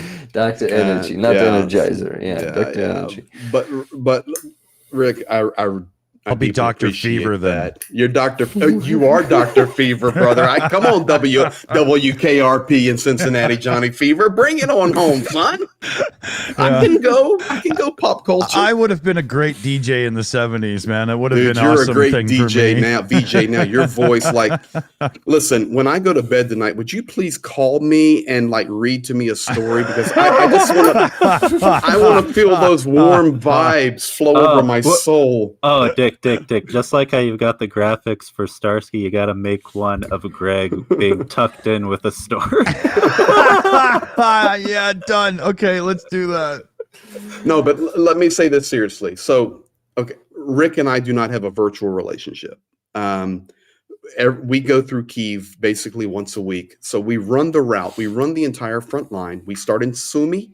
And guys, just because you do not see a red line when you go look at the map, do not think that Sumy is not a hot place. It's very hot. Remember, that's where the border, it's all red up there with the border of Russia. Okay, right on that Sumy. And then we run down to Kharkiv, we run the entire east, and then we come over to Zaporizhia. We then run the river all the way down to Kherson. But every time we go through Kyiv, and every time we're in Kyiv, we have lunch or dinner and fellowship with Rick. We're doing our best to help him, and he's doing his best to help us. I don't know, guys, if we can, show a better way of this is how it works. There's no competition. I could give a flying flip about competition. I want to win the war. I want to help each other. And with Rick saying that, I appreciate it. It's very kind, and we're growing quickly, and it's due to people wanting to be a part of seeing their love in action, basically. But I will tell you this, I'm gonna throw it back at you. Rick is the most transparent Ukrainian I know. And that's not him hearing that for the first time. He knows. I deeply respect that dude. And I'm going to tell you guys a very big secret right now. If you missed earlier in the stream when Starsky was here, I kept my mouth shut and let them do it. Although I'm here, I'm in Ukraine. Okay. When Rick and Starsky talked about the need for their government and their people and their military to be clean and fight against the corruption, guys, it doesn't get any more truthful than that. And that is a front of this war that we are also fighting. And I salute, man, boom, I salute Rick and I salute Starsky, because they've got the cojones to tell the truth. Because when people hear truth, they'll come help. You lie to somebody, they're never going to help you. But if you tell truth and do what you say you're going to do, you can build a team. Oh yeah, absolutely. And I keep a pulse on, the domestic. I know people don't like to refer to politics, and it's not just politics. It's also just society in general, the information space, especially the digital space in Ukrainian circles. And there is a propaganda war going on. That much I can see quite well. There's a lot that needs to be done to crack down on corruption. I would like to just step in at this moment and offer this brief tidbit. I think we've got an issue where a good portion of our top politicians are just a little too unaware of how awful this information war going on is in social media, because they're shielded and guarded from this and stuff, and they have people and blah. They just don't fucking get it. Oh yeah, well, and that's just those who are maybe a little oblivious or just think, oh, it's bad, but they don't know how bad it is. That's not even mentioning those who are aware and take advantage of it. Yeah. Here. Guys, sorry to switch the topics, but I got breaking news here. Oh. I'm gonna throw you a picture, Dick, and if you can show it on the screen, this is just wow. This is disturbing, but this might be, yeah, you gotta see it, guys. Just a second. All right. Nothing that you'll get demonetized for, but fuck, we get demonetized every time we go live. Don't worry about it. Yeah, we don't want to see it then. almost every stream of mine gets demonetized. That's totally fine. Yeah. Always I do happens. remember Art Bell Coast to Coast. Yes, I do. Okay. All right. Okay. While I'm looking for that picture, Did Greg? Did you you can want show me to? Greg's video? Yes. Yeah. Yeah. How Yeah. about- All right. So this is what this may not be the exact, but this right here, guys, is what one of the things we're doing, and it'll be similar in concept, maybe to what Rick is doing. Exactly. So check this out. Okay. Here we go. Hey guys, all over the world, thank you so much for all of your help, your participation, helping us fund all of this stuff, being here. Johnny's just off here off camera watching this. We've been granted special access to come and to do a test run with the Hero evacuation machine. And that is not only for heroes who have fallen in the line of duty and given up their lives for this country and for the world, but also for those that have been wounded. This piece of equipment is unbelievable, and I'm excited that all of us together are able to partner in it. And tonight, to give you a sample preview of what we're going to help Ukraine with, check this out. Yeehaw!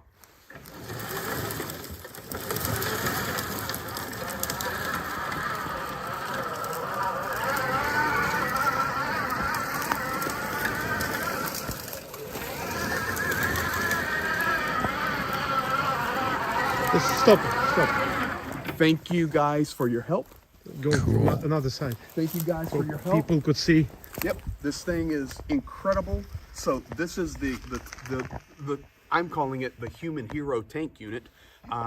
With its tracking, all of it. I'm not going to go into the technical specifications, but it's incredible. The attachments then go on it for the fallen and the wounded. And guys, we're doing one of these. So thank you for helping us. You'll be seeing this. I'll do it on a video where I can explain it. And хлопці, дякую, лавремо, ми помагаємо і бажаю здоров'я. Slava Ukraini. Героям слава. Dякую, you guys. Thank you. So basically, that's just the tanking track unit. And then what happens is on top of that, you can have rescue beds that can be hooks off the back of it to remove the fallen to keep those soldiers safe, because Ukraine does not leave their dead on the battlefield, that no man is left behind. Additionally, with that, those units also are modifiable. They have helicopter guns mounted on them. They have drone, mine throwers on them. They're really a modded unit, and they're incredible. The range on that, you ready for this, Commander Macmillan? The range on that with line of sight is 50 kilometers. 50 kilometers, first person drone tank. They're looking through the eyes. They're going out. They can drop aid. They can drop food. They can drop munitions. They can grab heroes. They can put the wounded on it. It is a beast. That's incredible. And yeah, man. Yeah, Yeah, that's fantastic. a potential. I won't go so far as to say game changer, but it's definitely a potential force multiplier. Yeah. It is awesome machine. And you said that's domestically produced, or what was? I'm sorry. Did you say that was domestically produced, that machine, or was I only buy domestically produced, very unless nice. I'm buying. I do buy Cat 7 genuine tourniquets, and some other things, but here, whether it's drones, whether it's these things, only domestic metal detectors. Let me answer why. The reason why is because this is an electronic war, not just an artillery war, not just a trench war. And every couple of days, the frequencies are changing. The technology is changing. So take, for example, a metal detector that soldiers use. Man, I need hours because I can tell you all everything happening in the war and educate you. So, and I don't mean that derogatorily. I mean, really tell you. So these heroes fighting here do not even have APCs, armored personnel carriers, to get them safely to a position on the front where they can go and defend their country. They're driving Ladas and little vehicles that are built in 1995 that are breaking down nonstop. And they have to park 5 kilometers from the front zero line and walk through the cover of night and darkness to get to their position so that they can stay alive, because if they ever drove that vehicle anywhere near the zero, the drones will demolish them instantly. So they have to go through the cover of dark, and they'll spend 2 days or 3 days or 5 days on position on that zero line in hell, in mud, in ice, in snow. So these guys are walking now. They can drop this metal detector down in front of them just for a little bit of safety, because Russia is always slinging the mines behind the line because they know that the Ukrainians are walking to it. But those frequencies are always changing. The technologies are always changing. And the guys in Ukraine are so stinking brilliant.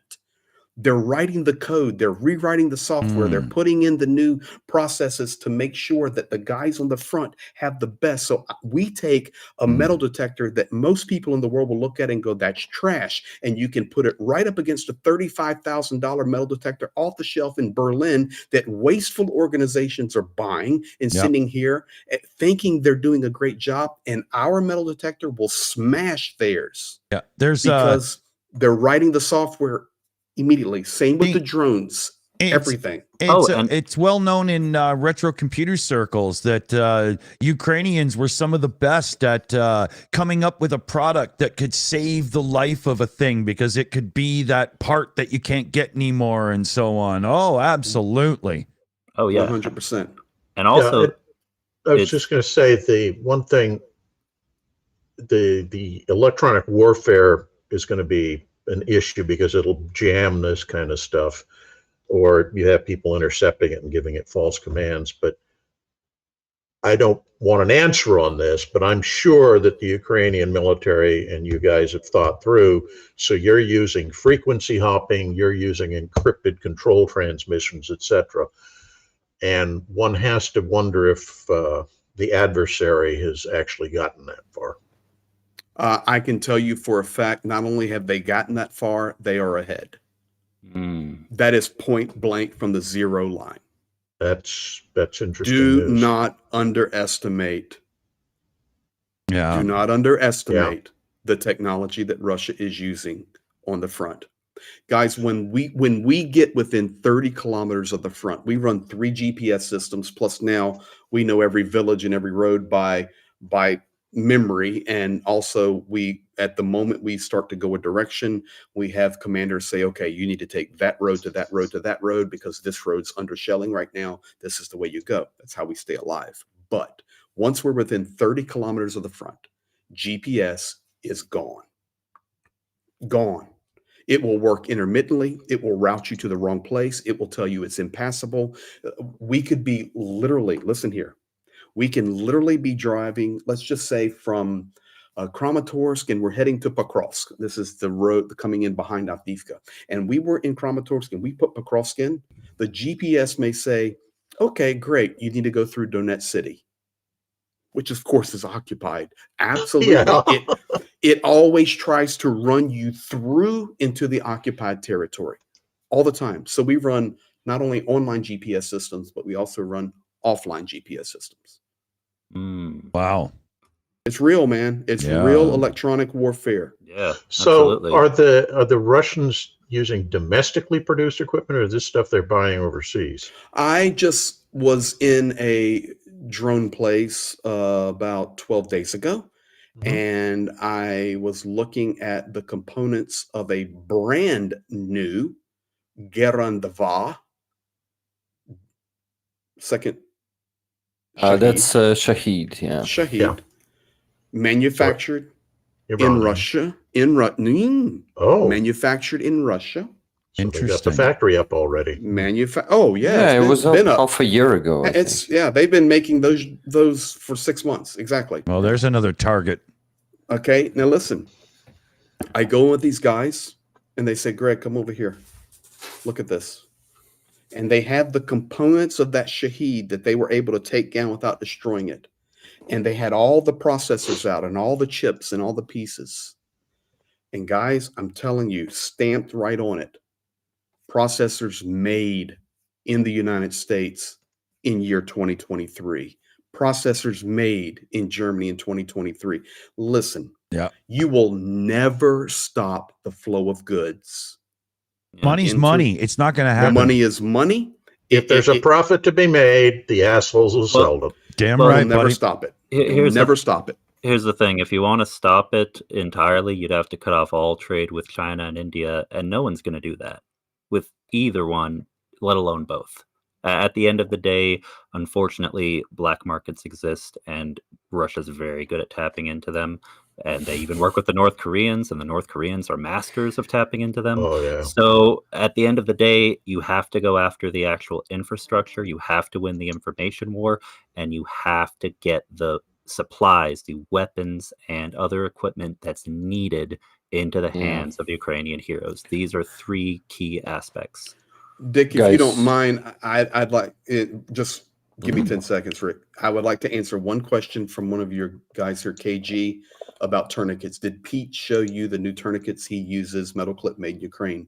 Yes, I'm aware of them. Yes, they are good. And yes, we're going to be buying them. Awesome. Awesome. So, okay, Rick, I got your photo up. Yeah, can you show it? Thank you. Guys, this screenshot has been taken from the phone of Russian soldier who left this phone on the positions when they were escaping. It was found... Dick. The new rule that went up last month about showing people who are involved from wars, like non-combatants? It's Is this- too late. We got to Okay. talk about this. Yeah, We got to talk about this and maybe cut out this part of the stream later, if you wish. Fuck it. Uh, Unless they I- bitch, I don't care. Yeah. Yeah, so Russians were filming how they are walking our civilians in line. Their hands are tied to one rope, and their eyes are covered with sheets, and there are kids in the Yeah. line. Just Those Yeah, are little that- people. these are Russians, guys. That's what we're Orc scum. we're dealing with, and I was a bit disturbed by this photo just now. It Yeah. came out only 14 hours ago. I don't Our investigators had the video about it. Ukrainian agency Slidstvo Info. They are like investigation info. It is translated. So if you want, Dick, I'm gonna send you the link to the video, and you can add it to the description of the stream. Probably they have the Yeah. whole material, 19-minute video there. Okay, yeah. Where they awesome. So Yeah, I'll drop that it's into the being description. sent. I'm going to catch Thank up on you. a couple of super chats and stuff here. So let me get myself organized quickly and move this window. Here we go. So Folk of the Forest sent in a $25 direct donation to the Boom Boom Fund in memory of my Ukrainian great-grandparents. Slava, Ukraine. Героям слава. Yes. Героям слава. Sorry, Slava. Tracy Berry threw in a £2 super chat. It might have been a super sticker. Yeah, it's the little fox dude dancing with the hearts flying everywhere. So thank you very much there, Tracy. John Webster sent in a $129 direct donation. And the quote is simply, Slava, Ukraine. And then we had Paul Good Deberitz or Deberitz. You got it. Is that right? Hey, yeah, and let me tell you. Let me tell you something about Paul Deberitz. Yeah. Okay. There. Thank you. Yep. Paul is a Norwegian, and that man loves Ukraine and is a unsung hero for fighting for truth and helping at levels that are unbelievable. Oh yeah, I've seen Paul around the mill on multiple channels. He is a big supporter. In fact, Paul has built a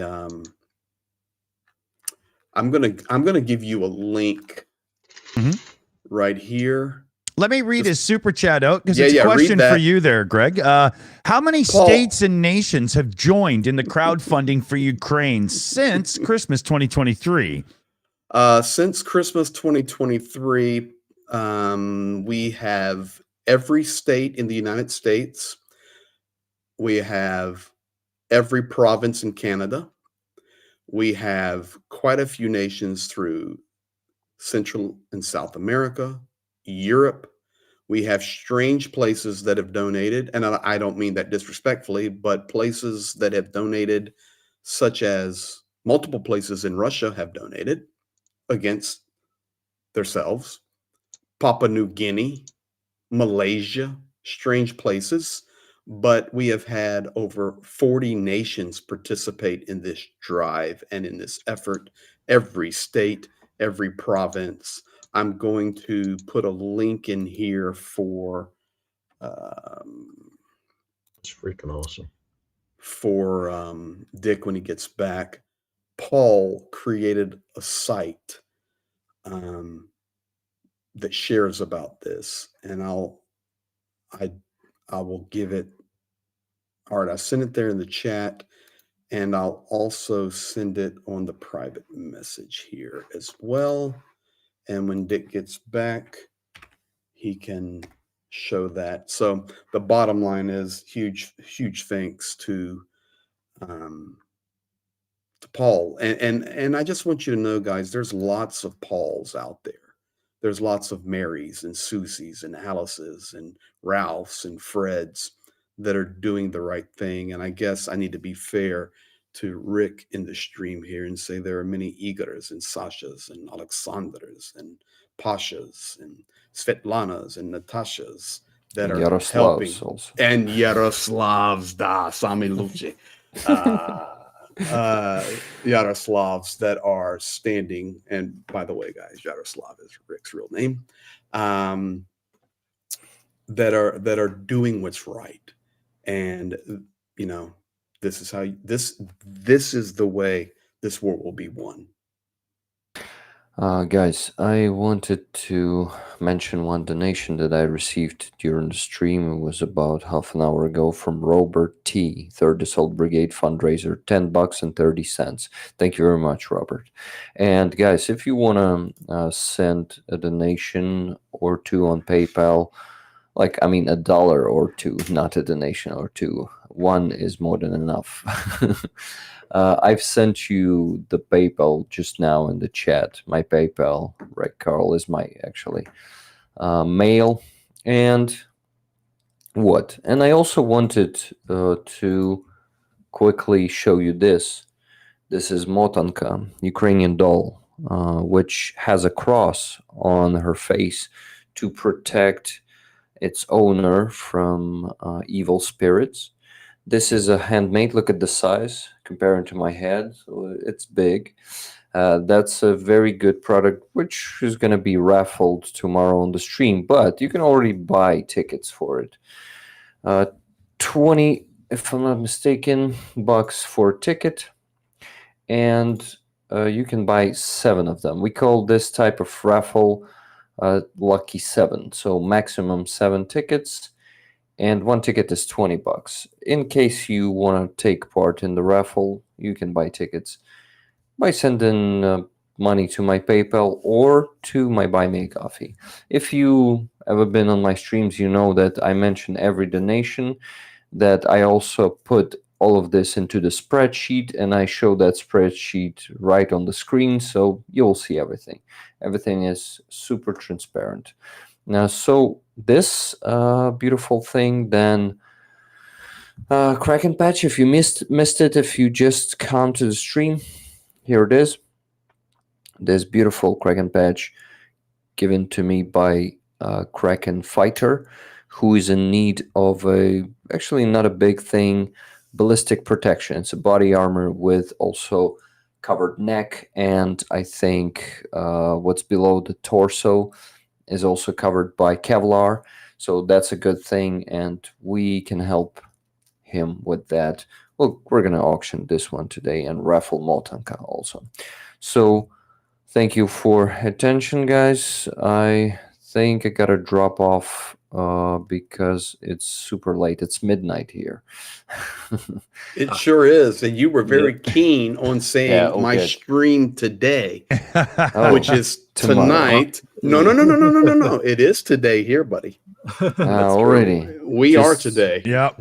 Just a minute ago. Yeah. Nope. I sent you a link. Just quickly. We were talking about the guys that are helping, and that Paul Goudet, Debritz, excuse me, Commander.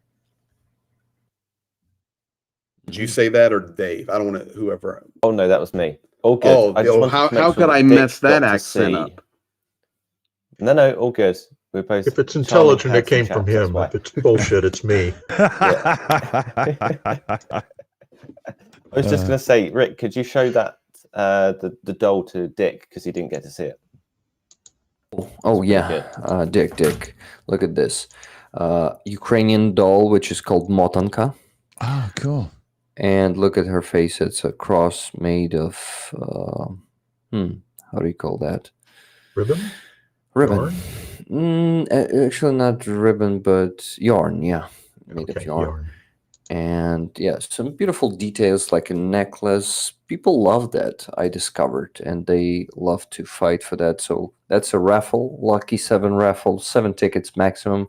Each ticket is $20.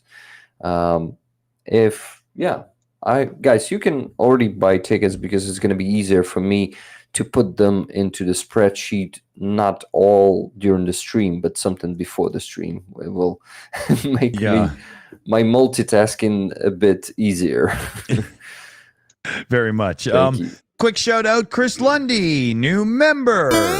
Thank you very much. Thank you very much. Yeah, we don't have too much longer here completely. I just had food delivered for my son, and I've got to get back into parenting mode. Otherwise, all hell's going to break loose. You know, yeah. Well, before we go, I got at least one more piece of news here I'd like to share. And this is pretty important. I think going back to the information war that has been discussed a bit throughout the stream, this is important to keep an eye on and see if there's an effective way to break through and combat this. So from The Guardian, Russia... All right, okay, what's going to be... Let me get the title. The title is Russia accused of trying to use TV to create Ukraine digital ghetto. Free satellite package as part of attempts to cut off occupied population from the rest of Ukraine, say analysts.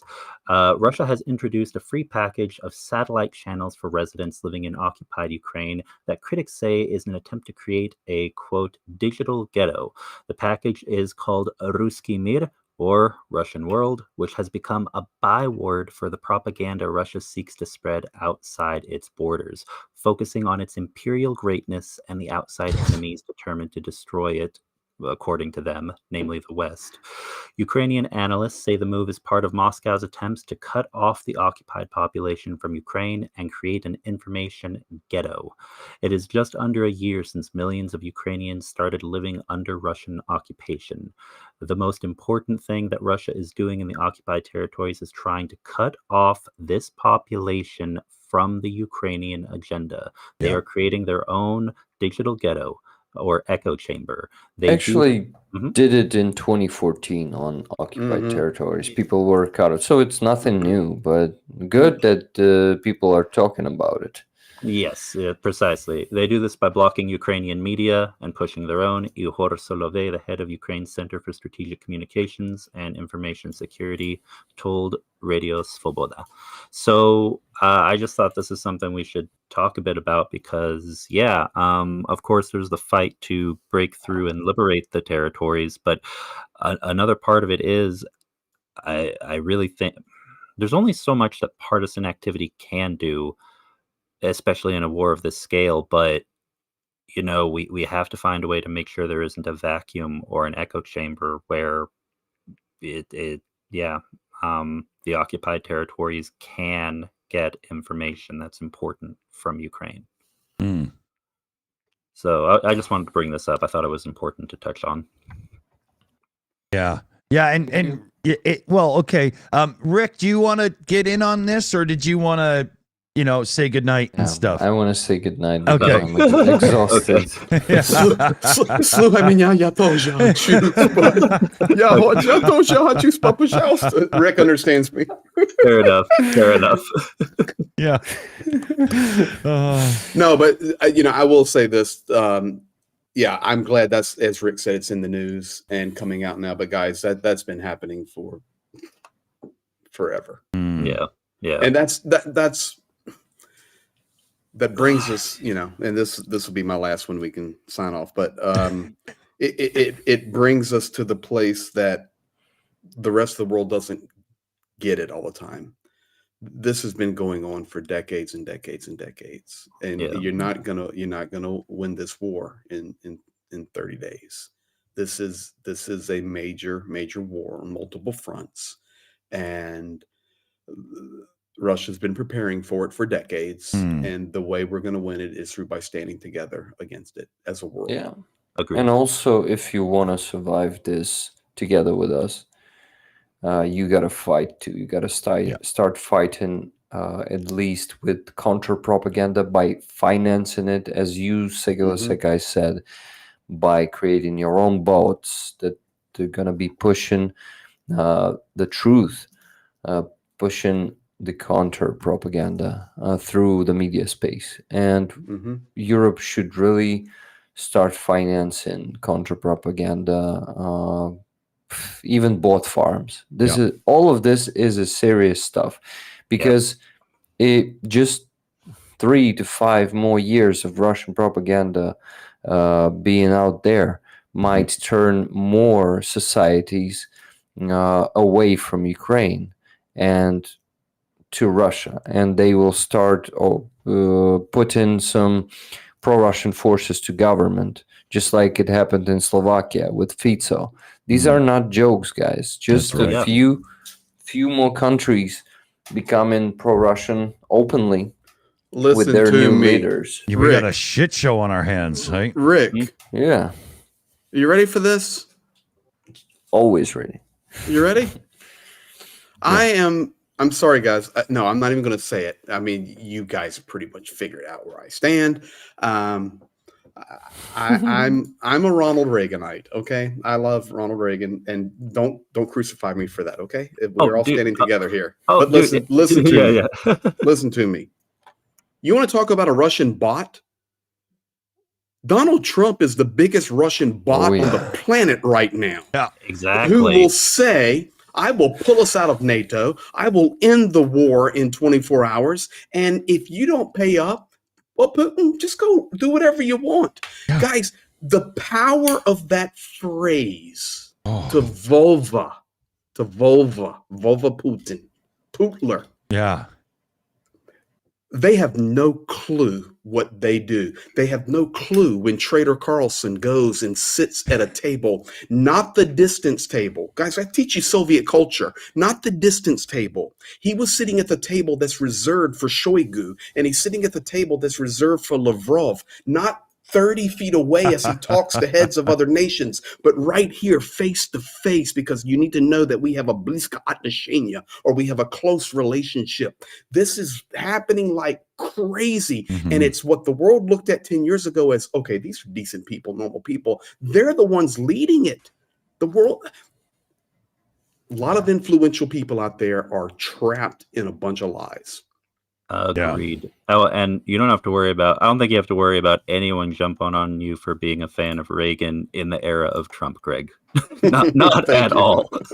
I heard it said or read just like today that Ronald Reagan would literally be in tears if he saw what's become of his party.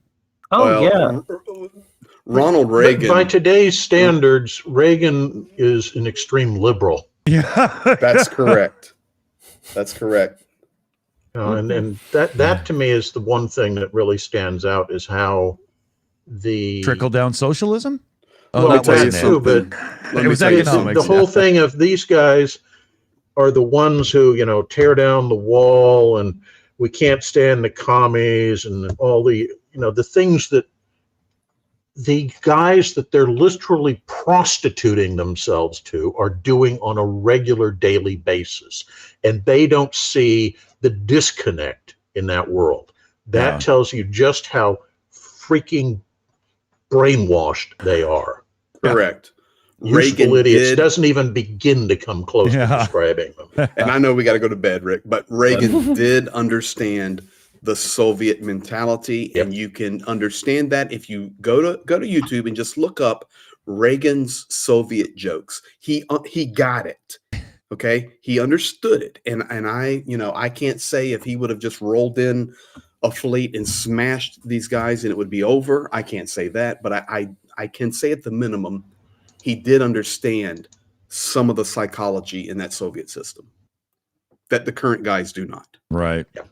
Absolutely. Well, current guys are leading this world to a catastrophe. I thought you were going to bed. Yeah, how many chuckle fucks can you put in a room is like what we got going on now. Yeah. Yeah, can I just put hang up? Okay. Good night, Rick.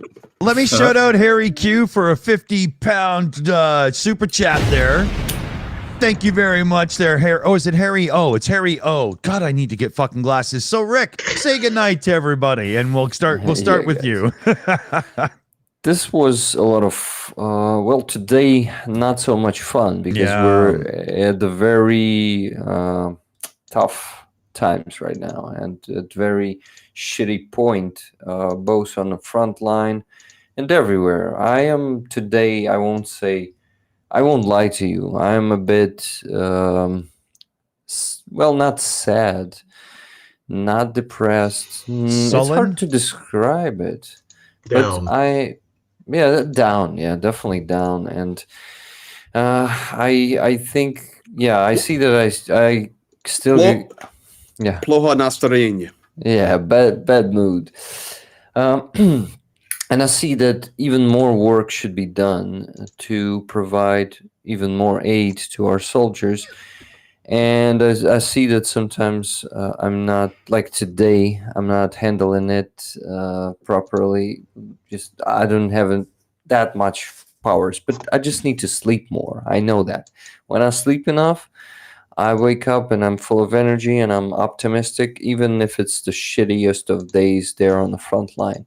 Right. So I'll go to sleep and have that sleep and hopefully be optimistic tomorrow. So I am not giving up, guys. We won't give up. Ukrainians won't give up. We will die. All of us die before we give Ukraine to Putin. So help us not to die all. Help Yes. us help a decent amount of Ukrainians survive this war. I see it. This war might be going for even 10 more years, and you can imagine how many more thousands, hundreds of thousands of Ukrainian best men and women will die. Yeah. And I might be one of them. hope not. And we can prevent that. We can start acting even more actively. Sorry for the same word in the same sentence. No. But actually, guys, maybe you there in US can start going to rallies, start protesting, because probably it seems to me that writing letters and calling your senators doesn't work anymore, because MAGA is blocking everything and it's just not working anymore. So maybe we need to use other measures. We got to start using them, because I agree. it seems to me that you say, Greg, those two bots like fucker Carlson and Trump, they don't understand what they're doing and saying. Maybe they do. Maybe they just want to be just the same as Putin. Maybe that's their intent. So Maybe. if it is the case, you got to fight them as we fought our tyrant back then. And it's going on the streets and really stopping it, because you can't do much through a telephone when your values being totally, washed down the toilet. Rick, I think you're exactly right and spot on. And now I'll give you a little bit of civics as to why you're right. Okay. So when I was there meeting with House members and Ukrainian staff at the embassy just months ago, the senator that we were sitting with said, listen, the Senate will never be a problem for helping Ukraine. Even across party, they'll come to the right, but you're going to struggle so bad in the House. And then the House members were there, and I was sitting right beside Victoria Spartz, and we've become friends. And she says, listen, people do not understand the House of Representatives of the United States. They're not on a 6-year term, they're on a 2-year term.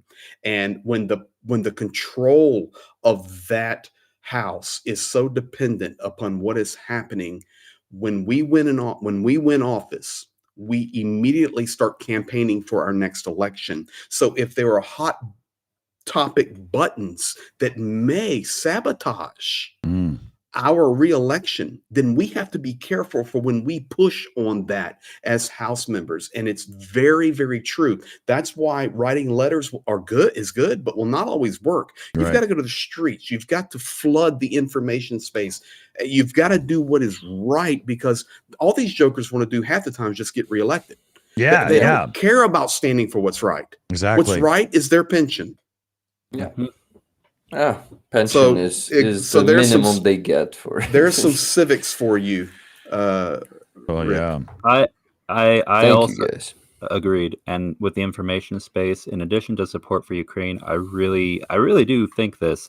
finding a way to get some of those really deep red places to realize the Russians are assholes. We need to be against them. Infiltration in our society, our businesses, money to our politicians, atrocities they're committing. If you can get people to dislike Russia more in America, then I think you'll get people out to protest. More than a mild dislike, it has to be Russia is Russia shit. level. Exactly, in the eyes of the average American. Guys, I've seen protests in your country during Black Lives Matters period. You can do this. You can do it exactly. really, real hard. So don't miss the moment, because at some point it might be too late. I remember just watch out when for that. Americans went and protested huge over get the hell out of Vietnam and stuff and whatnot. Come on, this can be done. Yeah. So once again, thank you everyone for watching. Thank you guys for supporting all of our initiatives. I am happy that Greg is here on the Shills. He deserves your attention, and please subscribe to his channel. I want to thank you, Dick, Dave, and Commander, for always giving us this great platform to to speak out and to really have a great conversation, and a lot of times really funny and hilarious even one. But today we had some laughs and jokes, but the situation is critical. And to end on a good note, I still believe that we will defeat this damn terrorist state, which is called Russia. And we will also see a strong US again, which is decisive, which is not making circus in Congress, and is supporting freedom around the world. I am sure we will overcome all of this with strong and caring people like you. There's no other way. So thank you guys. I love you all, and I'm dropping off. Good night, buddy. Good night, bud. See you tomorrow. We love you. Okay, man. All right. I've got a couple of shout outs to do quick, and we'll get right back on the goodbye train here. So Annie Yuki Chick Wilkie sent in a message, and I need to translate it, but for some reason my computer is goofing off and I can't make it copy so I can paste it. And I think the person who was best to read it just left the show. No, have a good sleep, Greg and Rick. Ukrainian victory's coming. Oh, yes. Thank you. Okay. Дякую. And then Stephen Davies sent in a $40 direct donation into the Boom Boom Fund. So thank you for that as well. And thank you to everybody for all the support and whatnot. It's huge, right? Let's go to Dave here and we'll get another goodbye done. We can do this. We can actually end a show. Rumors to the contrary. Nice to meet you, Greg. Nice to meet you, Dave. I enjoyed it. Camera. So, dude, you're sitting there doing all that work. I mean, is that you doing all this stuff? What? Oh yeah. Do you think? Because I'm just watching you working the whole time, dude. You're a legend. And so, I guess very simple. Once I'm doing my fantasy football team, I'm not listening. Well, once Dick reads to me for it'll take me about 2 minutes to go to sleep tonight. If he gets tired, I will be happy for you to read to me in that beautiful accent there. Yeah. Thanks, man. There we have had a flurry of wonderful guests on over the past few months. Oh, yeah. Yeah. Thank you as well to everyone in the mods, supers, everything, all of you. We appreciate if our audience was 1. We appreciate if it's 1,000. So yes. Thank you. Well said, dude. Well said. What do you think there, Commander? Well, I wanted to say 2 things. One, my usual write, call, email, text, whatever your elected officials, and urge them to continue to support Ukraine. But, and I thought Greg did a good job about alluding to this, you also need to get out there and talk to your friends, your family, your neighbors, whatever, and push the message of truth to counteract the constant barrage of lies that are coming out of the Kremlin bullshit factory. Mm-hmm. And that's how you change opinions and start getting real pressure moving. I don't want to bore you with a tale, but I have a neighbor who's borderline MAGA, and I have gotten him to the point where, by constantly talking to him about it, he's actually at the point realizing that, yes, what's really going on is bad news, and we do need to continue backing Ukraine. Wow. And this is a guy who initially was, Very nice. oh, it's just a pissant country in the corner of nowhere, who cares? And that's important for us to do, is to make those kind of connections so that people understand. Mm-hmm. Good Absolutely. shout. Good shout. What about you there, Secular Sakai? You check his channel out as well, everybody. Tridents Against Tyrants. There's fundraising, there's news, updates, all kinds of good stuff. Yeah. I mean, this was another. Well, I mean, of course, some of the news today was a bit more down than usual.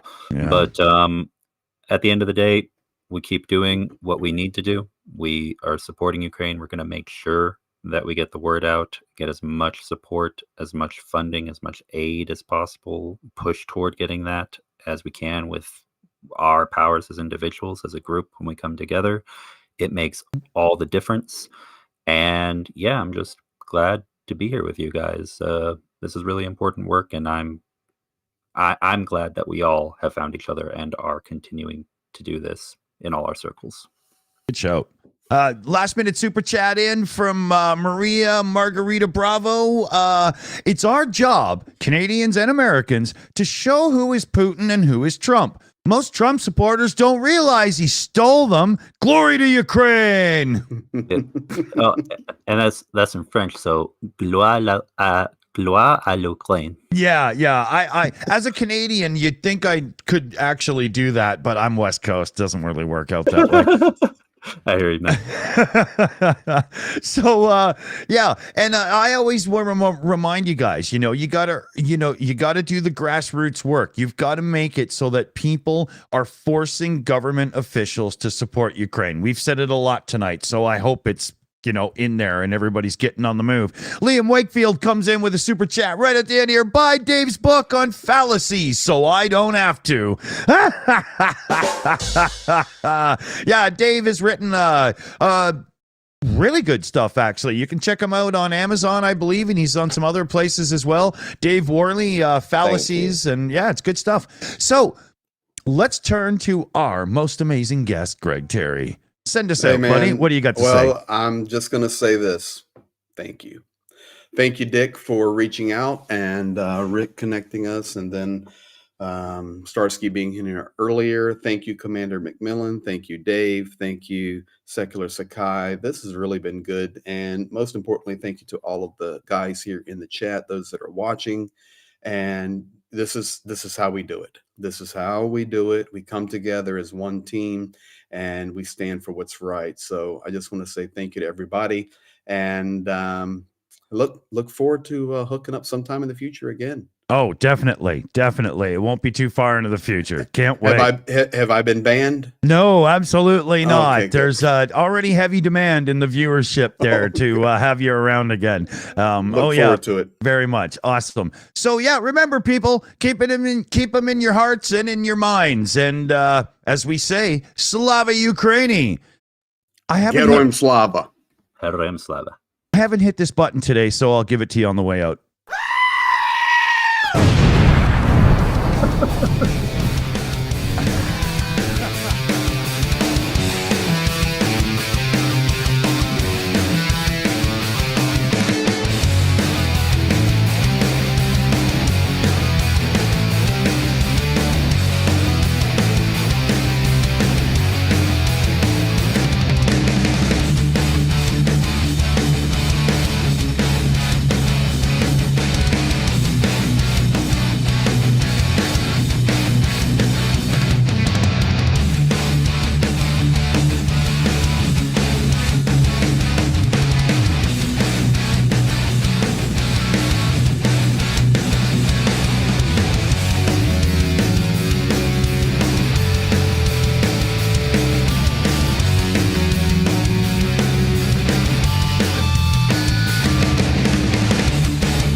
It's over.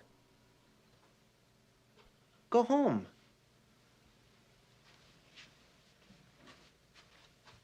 Go.